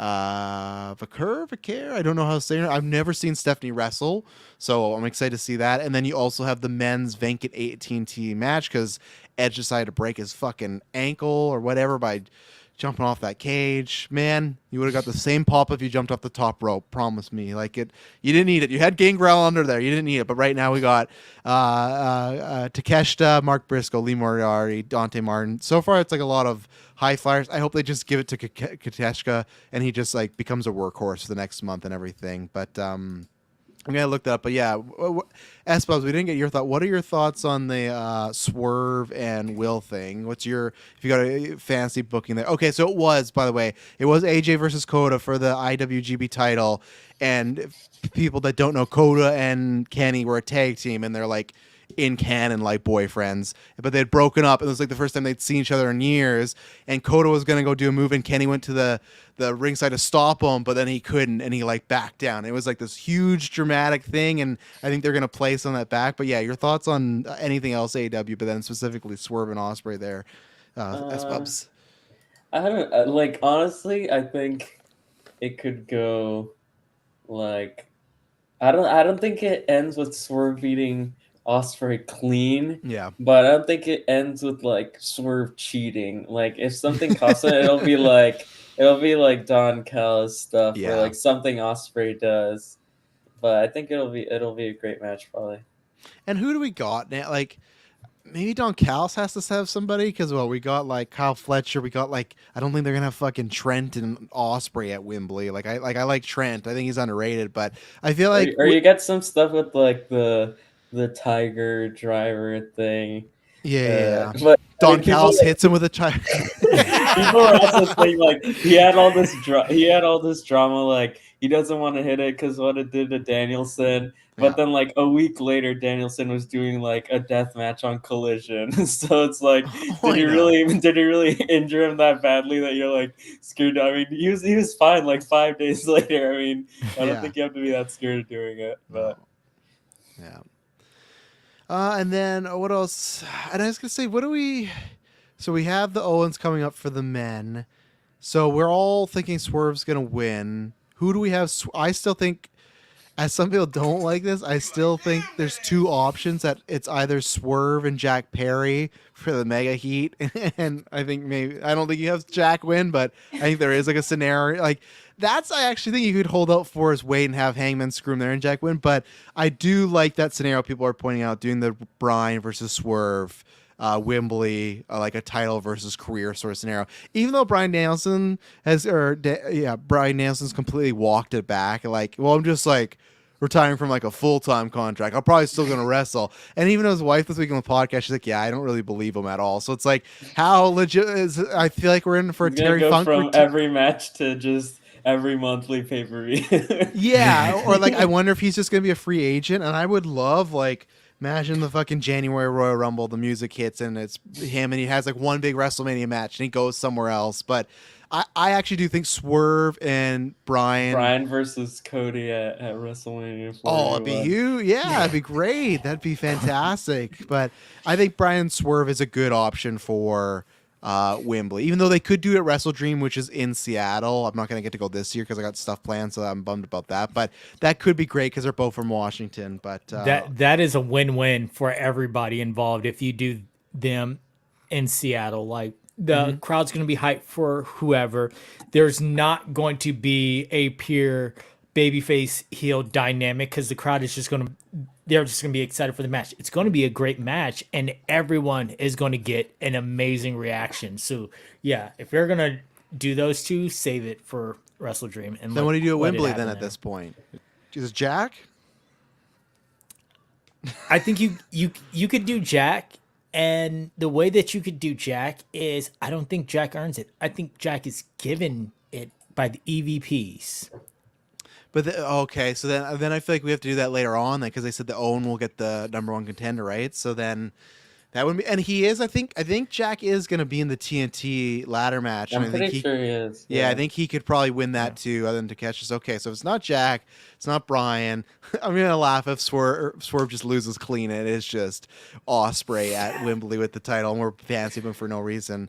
I really don't know. I think we had this discussion last month. Like, I just really don't know who Swerve could face to be like the main match. Because you need. I guess MJF is a. I was about to say MJF. It is an option. Yeah, I don't like him winning the Jericho. Owen.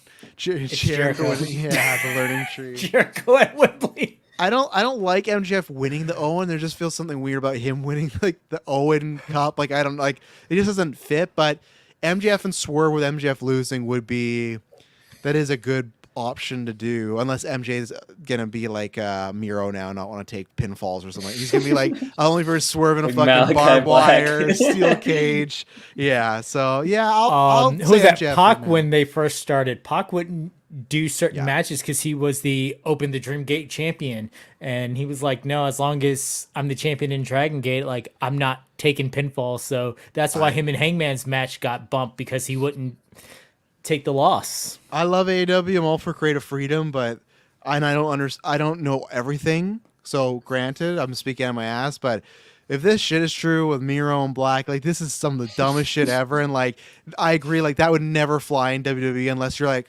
Hogan 90, like, and okay, I get it. That's the rumor that Roman and Paul said, hey, it wasn't time.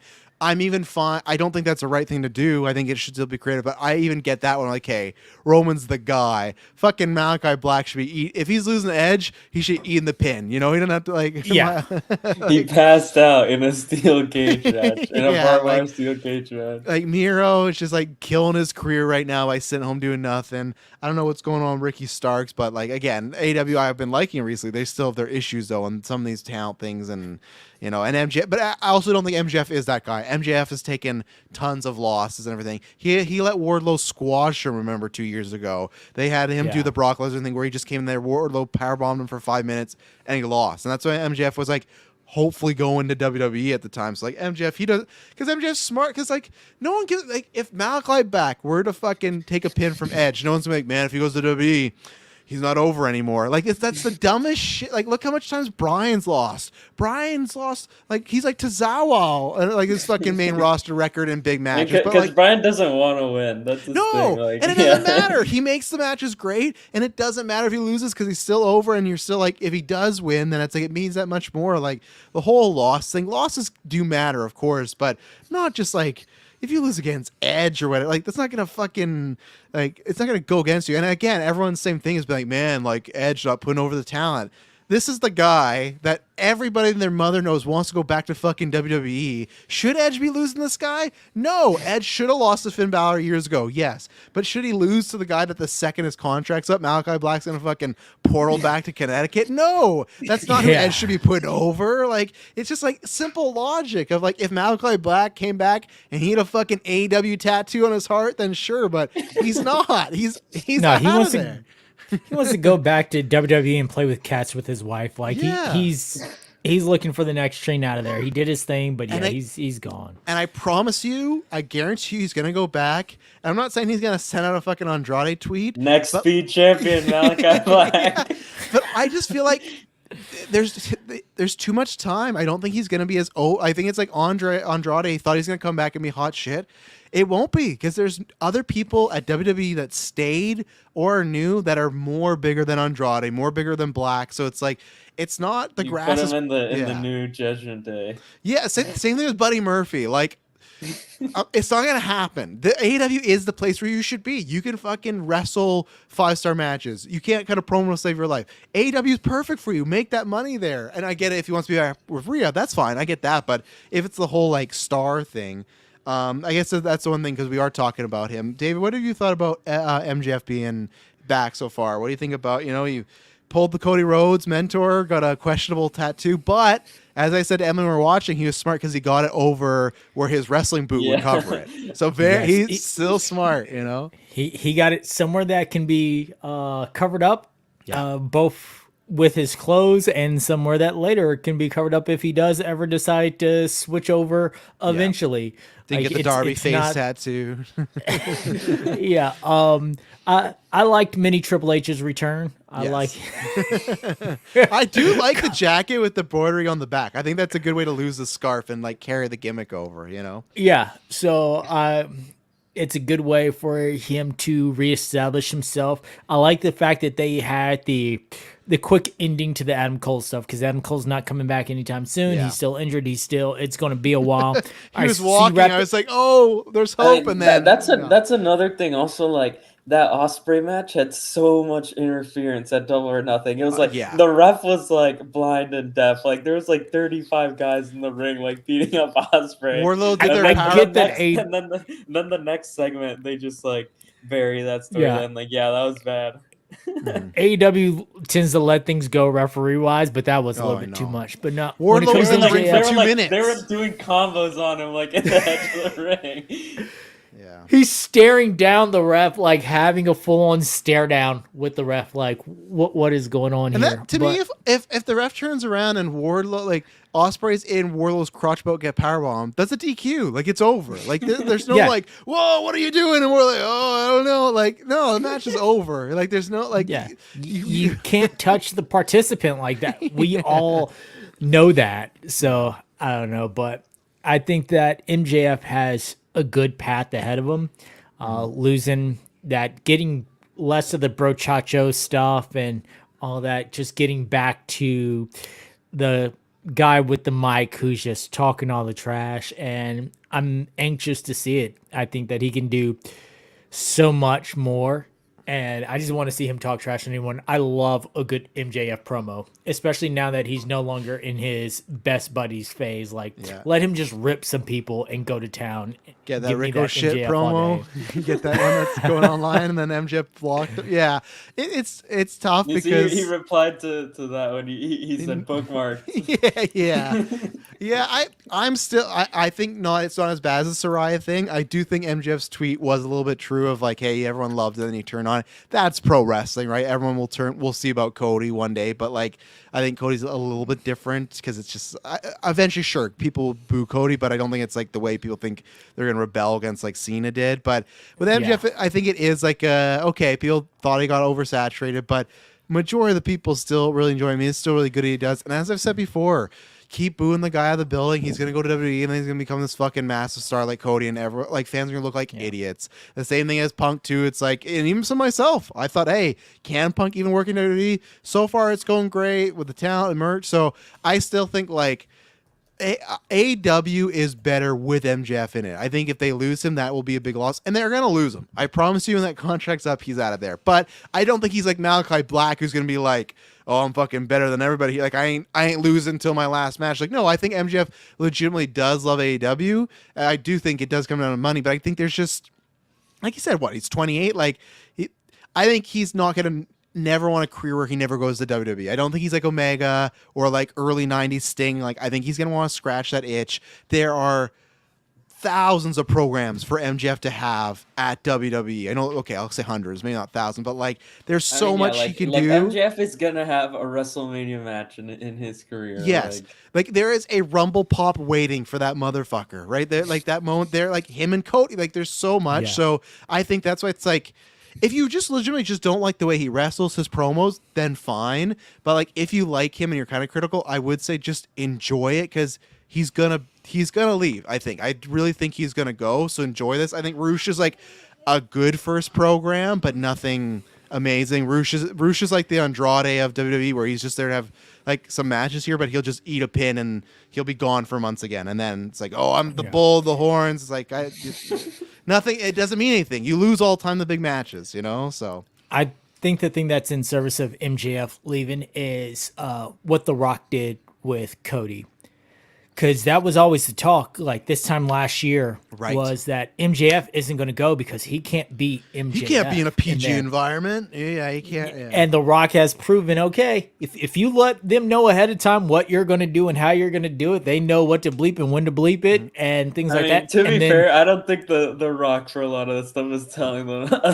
I think that was just The Rock is doing true. it, and like it's The Rock, and they're not going to fire The Rock for. He might have said, "Have your finger over the button," but he probably didn't say, "I'm going to drop it here and there." And plus, though, to your point, David, they are going to Netflix, though, right? So that will help them out a little bit. But yeah, and then the ability to do some of those promos off network. So the stuff that The Rock did online and things like that, saying what he wanted to say. That's perfect for MJF. You can get across your point. You can say the words that you want to say, the things that you felt restricted about 2 years ago.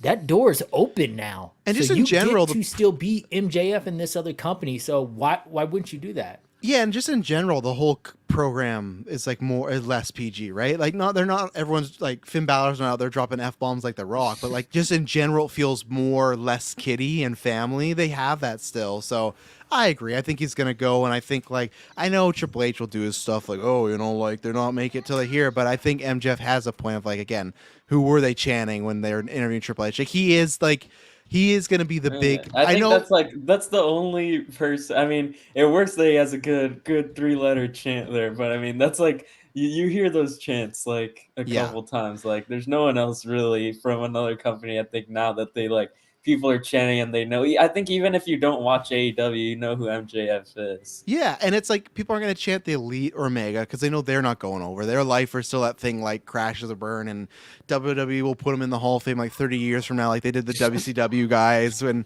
AEW like. Tony, I don't know. I don't know what's going to happen. Like, hopefully it survives. I do think we'll have to wait till the TV rights happen because I think Tony would literally just make a streaming service of just AEW and just like it's still going to happen no matter what. But you never know. But yeah, I suppose what do you think about MJF so far since he's been back? I mean, yeah, I've seen like the promo segments. I've liked them so far. I mean, I've always heard good things about MJF's promos and stuff. I do think he has a style, like people say, like it's not as much as like I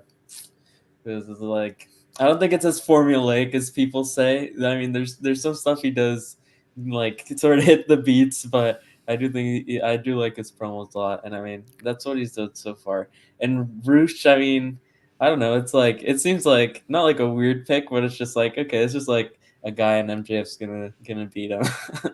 Yeah, it's a warm up. It's definitely a warm up or a setup. I think this is like I think later. Maybe it could have even been that like MJF came back earlier than expected, so this is just sort of like. While we think of like what your big thing's gonna be, like this will get you on TV, you'll have your matches, and then we'll see what the next thing for MJF is. Nah, Roosh will just squash him, and then MJF gets on his babyface turn immediately again. Yeah, he's an underdog. Yeah, and that's the rise of Roosh. Yeah, and we'll see with MJF because it's tough because like he was trying to say like, oh, I'm gonna be bad again, but it's like. I think he is at the point that I don't know if he's gonna get booed, even if he's like a full heel again. Like I think in WWE he can because he can be. I think in AEW especially, like you can just like I mean with the Swerve and Hangman thing, like he was like in Hangman's house with his baby and stuff, and he was like the baby face. Yeah, I know people cheered. He was like threatening his family, and now he's like the third biggest baby face of the company, right? So it's like because that was my mind. I'm like, oh, I'd actually like to see MJF maybe win the Owen. I don't think he would like cut some terrible promo on the Hearts. Like that's the only thing I could see to get him back to like cut a promo on Martha. But like no, I don't even know if I want that. But like I think that's like the only way you could do it is like he'd have to win the Owen and just like disrespect Owen Hart. But then even then people would be like, man, that was so fucking edgy. Like look but that's what I'd love if like MJF could be back to like heel territory and Swerve at Wembley. That'd be great. But yeah, it'll just kind of be a tweener, I think so. Yeah. Yeah, that's pretty much it. Like I said, I'm looking very forward to Zack Sabre Jr. and Orange Cassidy because Orange always delivers in like those Forbidden Door ones, like him. And that's one time, S-Bubs, on your list of matches, you put Will Ospreay and Orange Cassidy. That's when you should put because that's like Orange Cassidy could always wrestle, but people I think finally started to realize he could because he even myself was like, oh, that's the match Ospreay's getting for Forbidden Door. They had really nobody else, and then they delivered like a banger one. So, but yeah, I think both Clash think it's gonna be good no matter because the crowd's gonna be great. Forbidden Door is gonna be great because of this, and then after that you got Money in the Bank and Wembley. So it's like some really good shows coming up, and then they got All In now. They moved it like I think it's like 2 weeks after All Out now, or All Out is after All In now, which is still, I don't know, it's still not great. I don't think that's a good way to build it. But speaking of Forbidden Door, so now we have our 3 crossover matches. So we'll go one by one. Did we go over like the NXT Battleground like? Oh no, we didn't. No, stuff? Yeah. Is that no? We didn't. I meant to have that in the free agency. Yeah. Yeah. The Battleground is like today. Is it today or tonight? Yeah, it's in a couple hours. Okay, so it's tonight. Okay, good. So I'll watch That's looking like a really good card in my opinion. Yeah, I'm gonna watch some of the show because I've seen Return of the King night, but I'll watch the rest tomorrow. But yeah, you got Jordan Grace in NXT. Obviously, that happened a couple weeks ago. Rumblings of more stuff.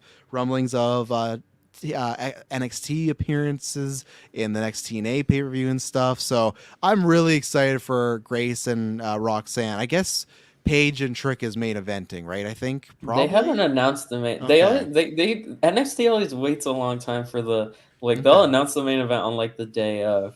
Yeah, and that's I think Paige to me great hire. I really liked his first year run in AEW, and then after it kind of trickled down. But I think he actually is like he could be a really more suited WWE guy. Like I think that could work out for him well. So I think that was a good way to debut him. I like the whole I'm not signed to a contract, even though he was signed. But I like that whole I'm looking for this and this. And Grace, I think Grace I've not seen a bunch of her stuff. I've seen stuff in here and there, but in the Rumble last year or this year, she was like one of the top 3 for performances. She looked great in there. She looked better than some of the other people come from the PC. So I actually think I like Roxanne from what I've seen. I think her and Roxanne are going to have a really, really good match. Like it could be the match tonight, I think, kind of easily. And I'm all down for this NXT TNA stuff. It's really strange that it's like, you would have asked me 10 years ago, I would have said TNA is probably going to be dead, but it's still holding on. And I love it. I'm not the internet that thinks like, yeah, this is going to lead to AEW and WWE right now. I think, you never know down the line, but I love that they are doing this stuff. And yeah, definitely get Alexander over here. There's a lot of people, but yeah, I think it's very cool what they're doing. And it makes NXT stock goes up because there's more eyes on that show. Even though last week, was the secret meeting room and nothing happened. But, that happens sometimes with rumors. But yeah. Yeah, I'm really excited for this show. I think it's going to be really good. Like, from what I've seen of Jordan Grace, I think it's going to be a great match with Roxanne.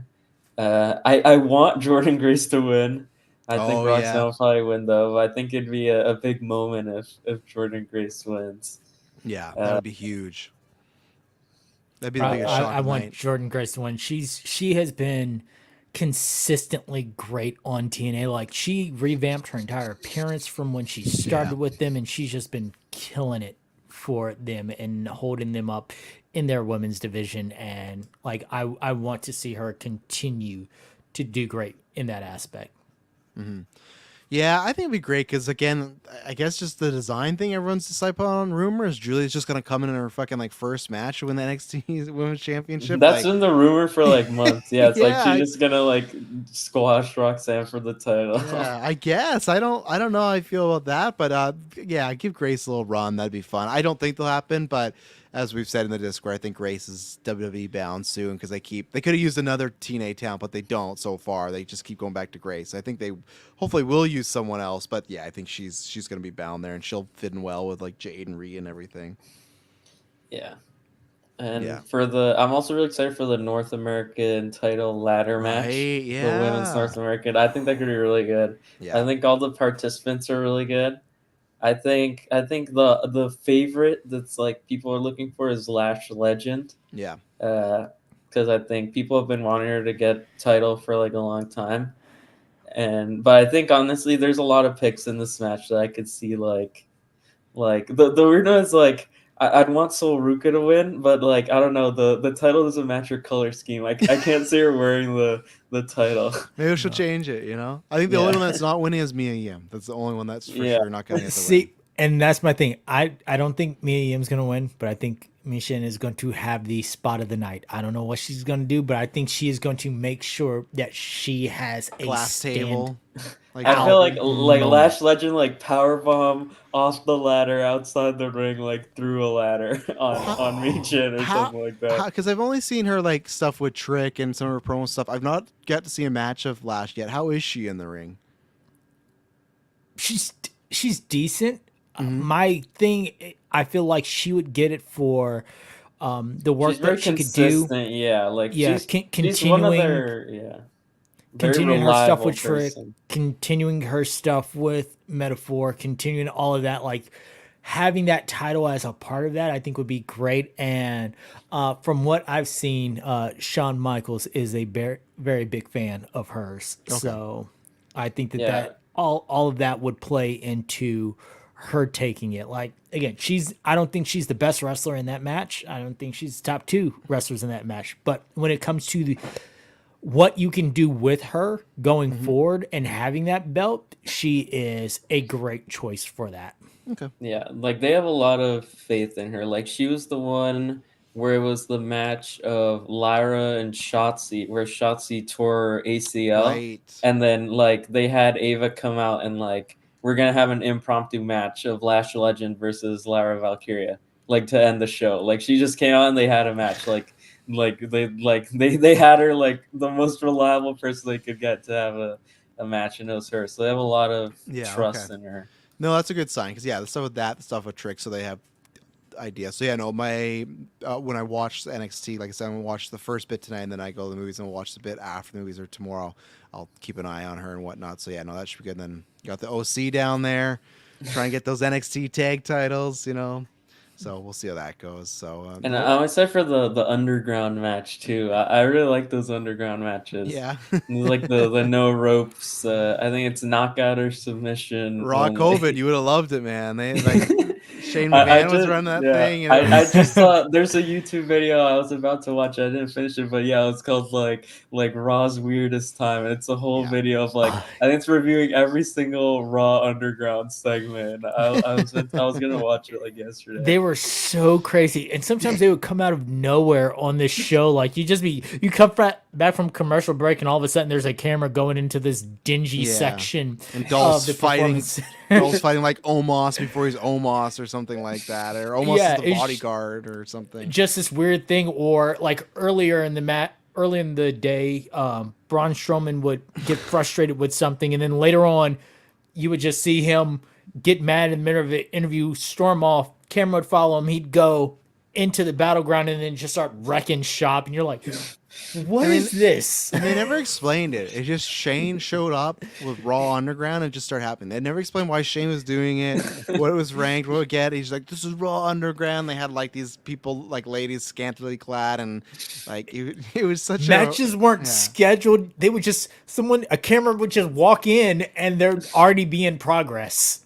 And people wonder why AEW in like 2019, 2020 was like close to the Raw ratings at some time, because fucking Raw Underground was happening, and then you got like Kenny Omega versus Bryan Danielson on free TV. So that's I think it is.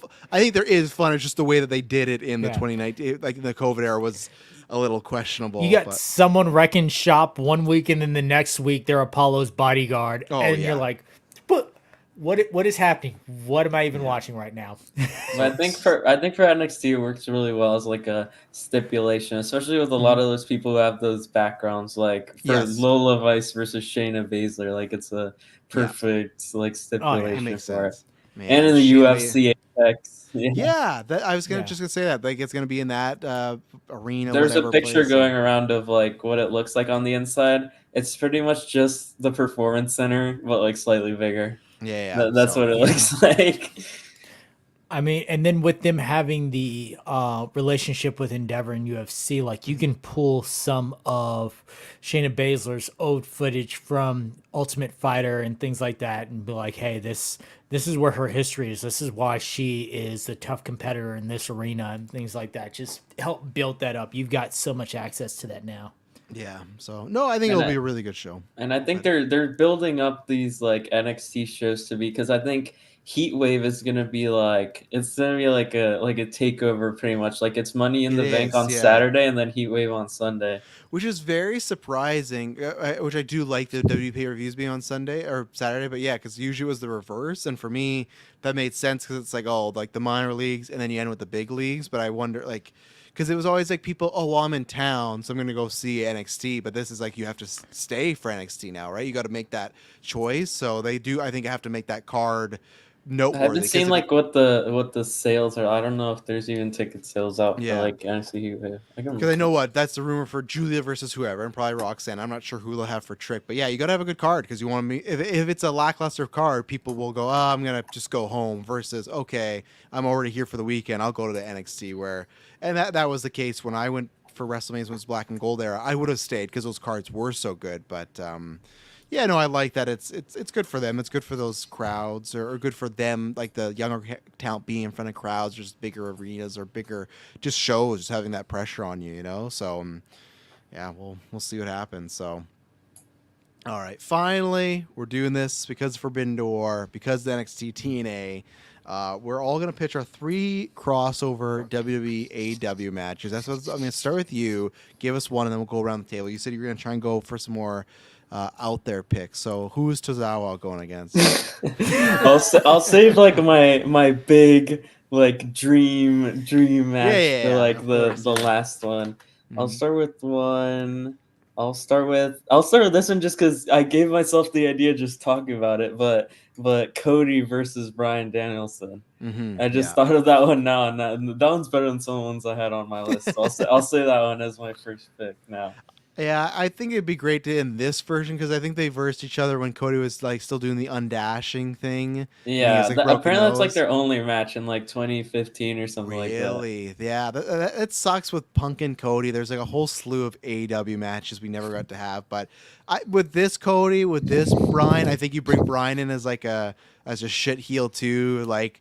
It's like a 6-star Meltzer match. Like he talks. He just talks about how much happier he is not being WWE. Like he could like have some real fun, and I think heel Bryan. Yeah, I would love to see that. And I think him and Cody would have good styles. So Cody sometimes likes to work those slower paced matches, so I'd be completely down for that. So, all right, Dave, what do you got?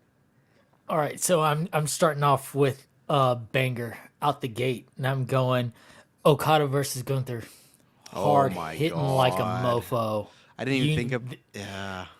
I have a Gunther one as well. Okada can be a hard hitter. He can do that strong style and so imagine his hard hitting chops and drop kicks versus Gunther.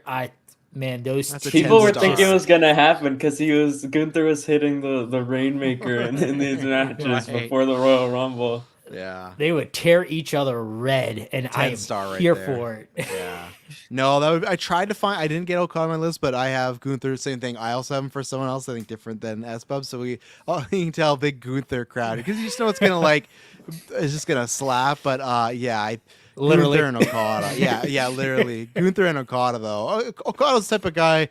I'm excited. I like that he's in the elite right now, but I'm excited for him to do more singles stuff because he is similar to Gunther where he can just go out and sounds bad, but have a 5-star match in his sleep. Like he's just so good at his pacing and everything. But no, that's a good one. So I'll follow it up and I'll say Gunther now, and I'm gonna take your twos and put them together. I'm going Gunther and Bryan Danielson because Bryan Danielson, he loves getting fucking chopped. We know this. Everyone loves throwing those greatest Royal Rumble photos when his whole chest is bloody and he's looking like Jesus Christ has been killed. And I think that the submissions, everything, I think Bryan would be salivating at a chance to get Gunther right now. I think they would just, again, they would put on something really hard. Bryan has no worries losing. He's going to take the L. So because that's always the thing, right? Of they'd never do it because who would win, who would lose.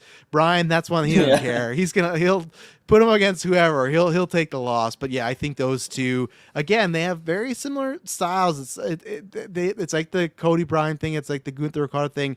They're all have variations of styles, but they would really work out. So that's where I would go. So again, obviously Bryan's been WWE, but this has never happened. So I would love to see it. So And I'll go with my Gunther pick now. And I have Gunther versus Konosuke Takeshita. Oh my god, yeah, that'd be I just feel like this great. would be like just like a crazy hard hitting match. Like they would just like destroy. And I feel like even in this one, you could get like those like big power spots that you maybe couldn't get with like Danielson. Yeah, Or absolutely. something like that. So then this could be loads like superplexes and stuff like power those bombs. moments when they're on the mat and they have to like, lift them and you're like, oh my god. Yeah, I feel like it'd be. I feel like this is similar, lots of chops and stuff, but you could also get a lot of that like just big man stuff. What would be good with Takeshita is you would get those similar Drew and Sheamus match vibes, but he can do some flying that those two can't. So I feel like you'd get like a little of those matches mixed with a bit of the Sami Zayn one. Yeah, Takeshita,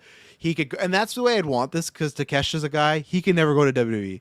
They're not going to book him right. He's going to be a team with Nakamura. I feel like this is a very like team WWE, team AEW. Yeah, Takeshita should be just AEW for most of his life because he can have those matches. And that'd be a good one, man. Okay, I'm figured out Tony and Triple H already. I'm already bummed out, but okay, David, what's your second pick? Okay, my second pick is actually going to be a more comedy match, just because I think that these guys would have fun together. Okay, the Acclaimed versus A-Town Down. Oh my god. We get to see a Max Cassidy rap on Theory and Waller and stuff. Oh, yeah. Just imagine the back and forth leading up to it, and then the match. Grayson Waller is going to do something crazy. Max is going to come out on the Waller effect.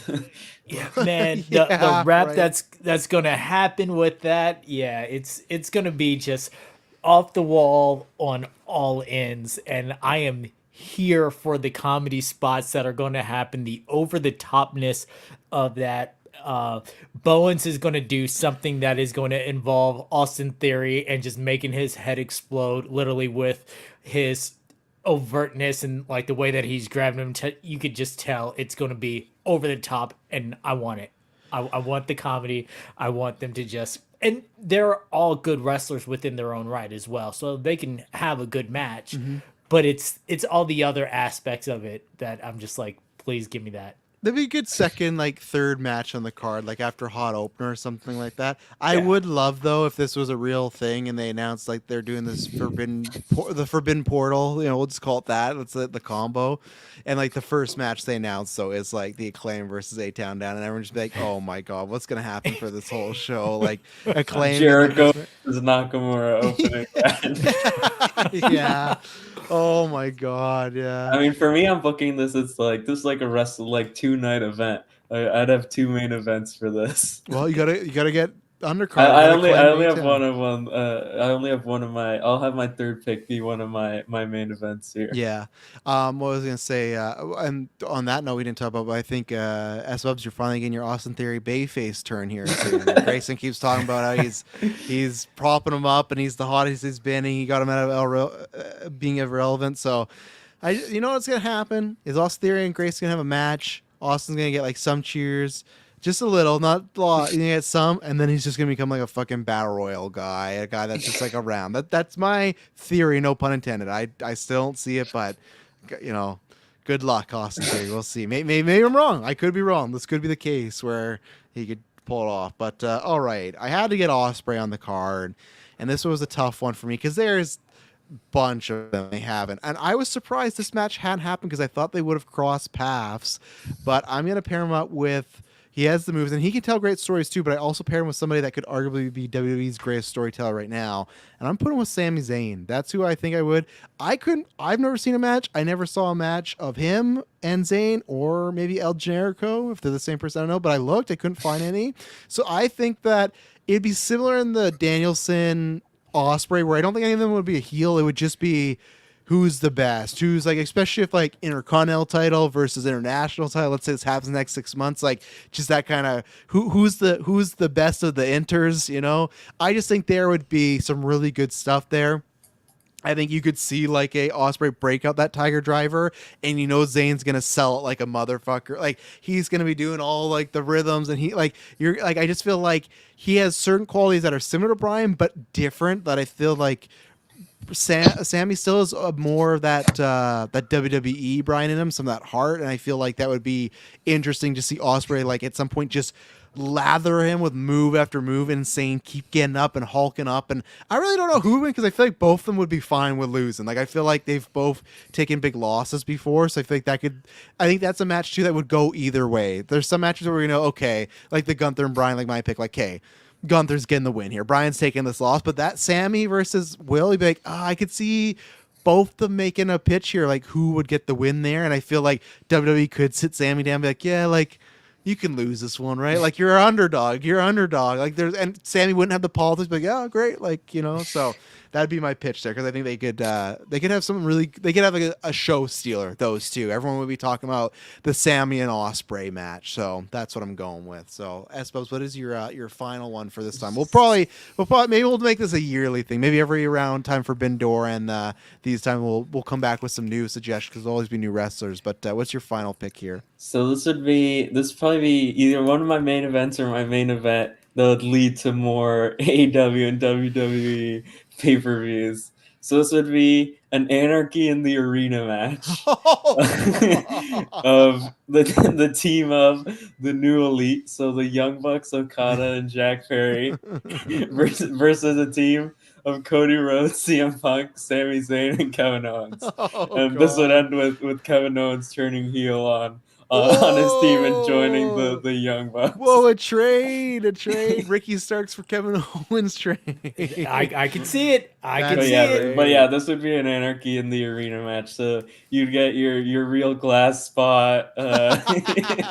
You'd get all your stuff, all your interactions there. CM Punk going after Tony Khan in the back there, like pulling him and everything. Yeah. You cut to the security camera footage in the back. You can definitely have like Triple H like hit the Young Bucks with a sledgehammer or something too, for sure. Yeah. Like good spot. Yeah, this would be. I mean, yeah, you have Tony Khan and Triple H at ringside for both teams. Tony Khan hits a pedigree on Triple H, and the crowd just goes wild. I need Triple H handing Cody Rhodes a sledgehammer at some point during the match, and then I need CM Punk putting Jack Perry in a sleeper hold at some point during the match. Absolutely, yeah. You hit on everything. It's like the end. You have the newly come out on the thrones, like they each have their own throne. Yeah, big time. Yeah. Oh man, that'd be great. All right, David, what's your last one? Okay, before I give my last one, I'm gonna give an honorable mention because I want this. It just can't happen because someone is injured. If they weren't injured, I would want Eddie Kingston versus Kevin Owens. That would be a good one. Yeah, that'd be good. Just those two guys is balls out style. Yeah, and especially if you do it at a WrestleMania, they're both jumping off of something. But since they can't have that, I am going to go for Ospreay versus Finn Balor. I thought you were gonna have your boy on there. Did they ever wrestle when he was Devitt or no? I am not sure. I can't remember because Ospreay, that was like pre-Ospreay being like GOAT Ospreay. He had like a lot of like him and Swerve had like wrestled before, but that would be good to like give Finn something, heat him up again. I just looked it up, and Eddie Kingston and Kevin Steen did have a match. Oh, there you go. In ROH, an Anything Goes match. Oh, there you go. I might have to put that on the calendar. Apparently the full match is on YouTube on the ROH YouTube channel. So why'd Finn get? Because I knew your boy Ospreay was going to be on the card. I knew there's no way you're leaving that off. So why, out of all WWE people, why did Finn get your? Just eat the loss? Is that why you don't want Ospreay losing? At first it was going to be a redo of Ospreay versus Ricochet, but now that's looking like it's going to be a possibility. So with that now being out there, I've got to get someone who can play both the fast-paced but still heavyweight role. Tony's going to do like a best out of 15 with Ospreay and Ricochet, like in one match, not even a series. It's going to be like first person to 13 wins the match. Yeah. And I think that Finn is the type to legitimately, he's been taking a lot of losses, but he's also the type that his wins are not, oh my God, how did he pull this off? They're legitimate, and especially if it's a one-on-one. Like, you take out the Judgment Day, and it's just Finn versus Ospreay, none of that extra stuff for the first couple of matches. You could legitimately see Finn taking a win, and I think that they would just it'd be a good match. They can do groundwork together. They can do high flying together. Like, they can bounce off of each other so well.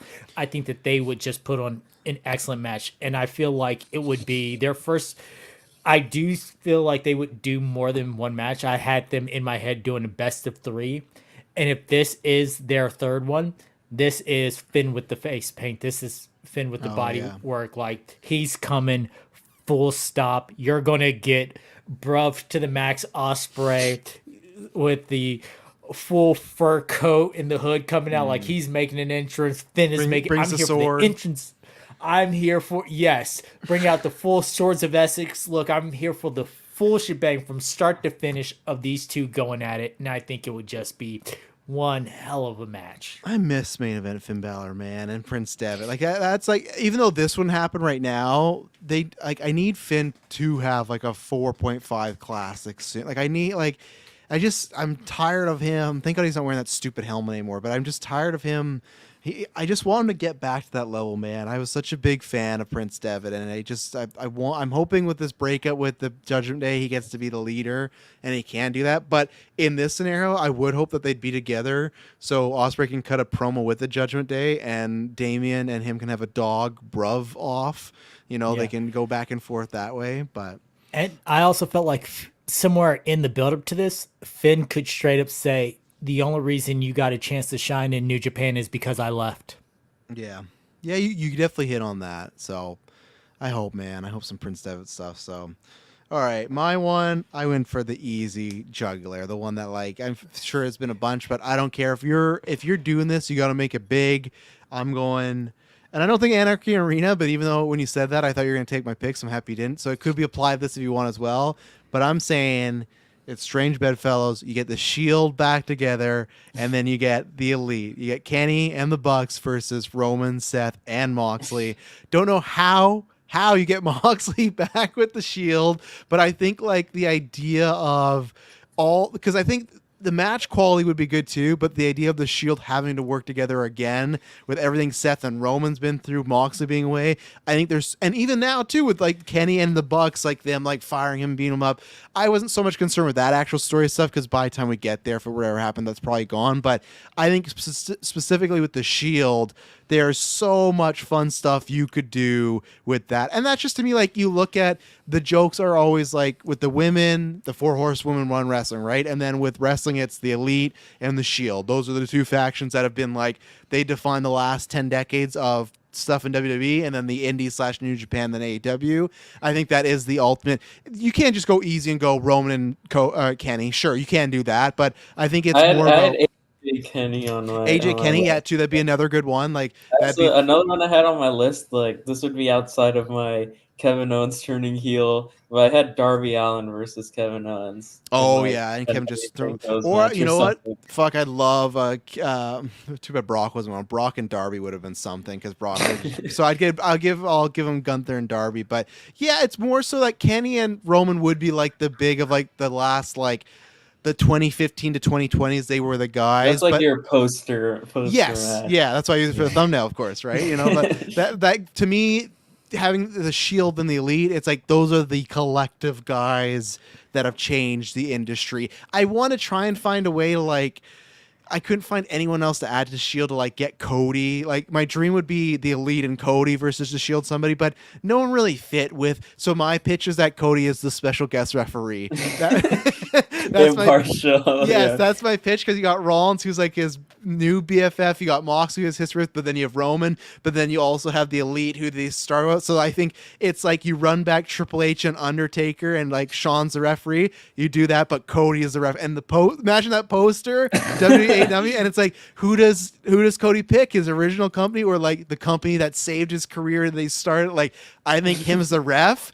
Holy shit, man. We have to make that poster now. Yeah, some bad YouTube thumbnail, but, like, him as the ref, that's like the WrestleMania 40 main event. Like, that's like Endgames level stuff of, like, oh, who's he gonna pick? What's he gonna do? Maybe fucking Final Boss comes out to do something. I don't know. Punk can help. Like, there's so much stuff. Yeah. So here's what I could see happening with that. Like, Cody is in the match originally in this Elite versus you have Roman and the WWE guys. Roman and the Seth, Elite, yeah. The Elite take out Cody. Oh, and God.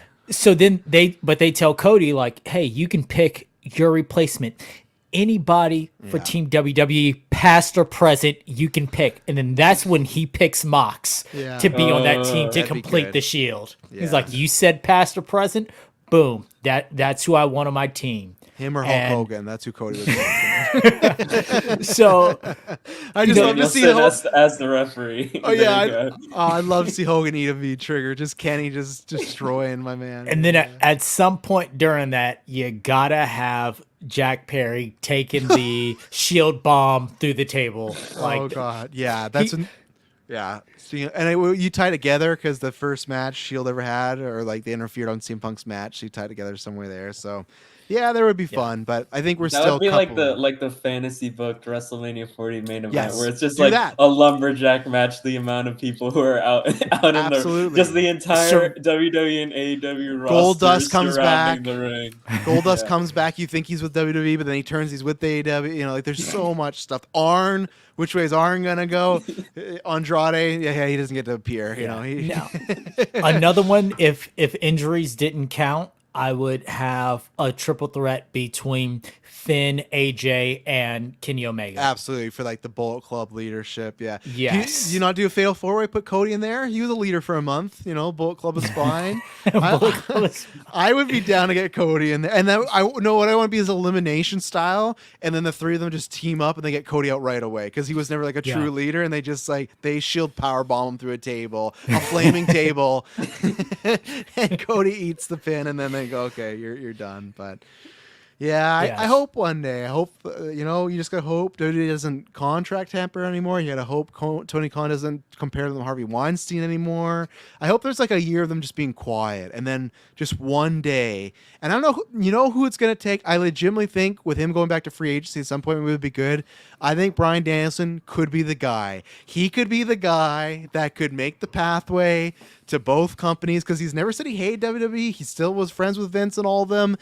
I would just love if someone just sat down and just imagine what if you guys just got dinner like Triple H, just see what happens, or the Cons, Nick and Tony, like just see what would happen, like, or do like when who got back to, I can't remember, but it was like Shad Khan and Nick Khan, Shad Khan, Nick Khan, or like when Triple H, Stone Cold, and Vince met in like a hotel secretly, like do that, don't tell anybody, it's a small circle, and just see what happens, because the thing is like, sure, WWE doesn't want to promote AEW, but they both could make a lot of fucking money together, like a lot of there'd be tons of egos, but like they could make tons of money together. They could sell out like that, like what's like the AT&T Stadium, like in Texas, like double the tickets. Do a 4-night WrestleMania, fuck Friday, Saturday, Sunday, 4-night Monday. Buy one get one free. Punk can finally main event a WrestleMania when we get Punk and Omega, and that's the thing. That's what they should do. Agree to do a weekend and then just get all the matches. Do all the matches that one weekend. Each card is like a mix up, do like the G1, but so who knows, but there you go, we are back. I'm not sure when it, so what are the dates for Clash is a week, like next Saturday. Okay, and then Forbidden Door's the 30th, I think. Okay, and let me see when Money in the Bank is, because I think we might try to plan it then. I think Money in the Bank is July 6th. It's July 6th. July 6th. Okay, so it is July 6th. It is pretty sick. Okay, so I think we'll probably wait for Money in the Bank because I thought, do we do after Forbidden Door because the 2 pay-per-views? But I think we have to do it before Money in the Bank because that's our picks. Okay, so I think we'll probably do one and then what's after Forbidden Door? What's the next AW pay? Is that all out or is there one in between? AW pay-per-views. They probably have some like minor one between. Yeah, like some. Okay, so they got in 2024. No, it's all in. So that's a perfect. Okay, so yeah, that's what we'll do. We'll do one probably right before Money in the Bank because we can do our changes. We'll do predictions, and then we can cover Clash and Forbidden Door, and then we don't got to worry about all in because that's not till August. So, and then that's probably what we'll do is we'll do one before Money in the Bank, and then we'll do one at the end of July, being August before All In. We can do predictions there, and then also hang on, what is the date of SummerSlam too? SummerSlam's like August 5th.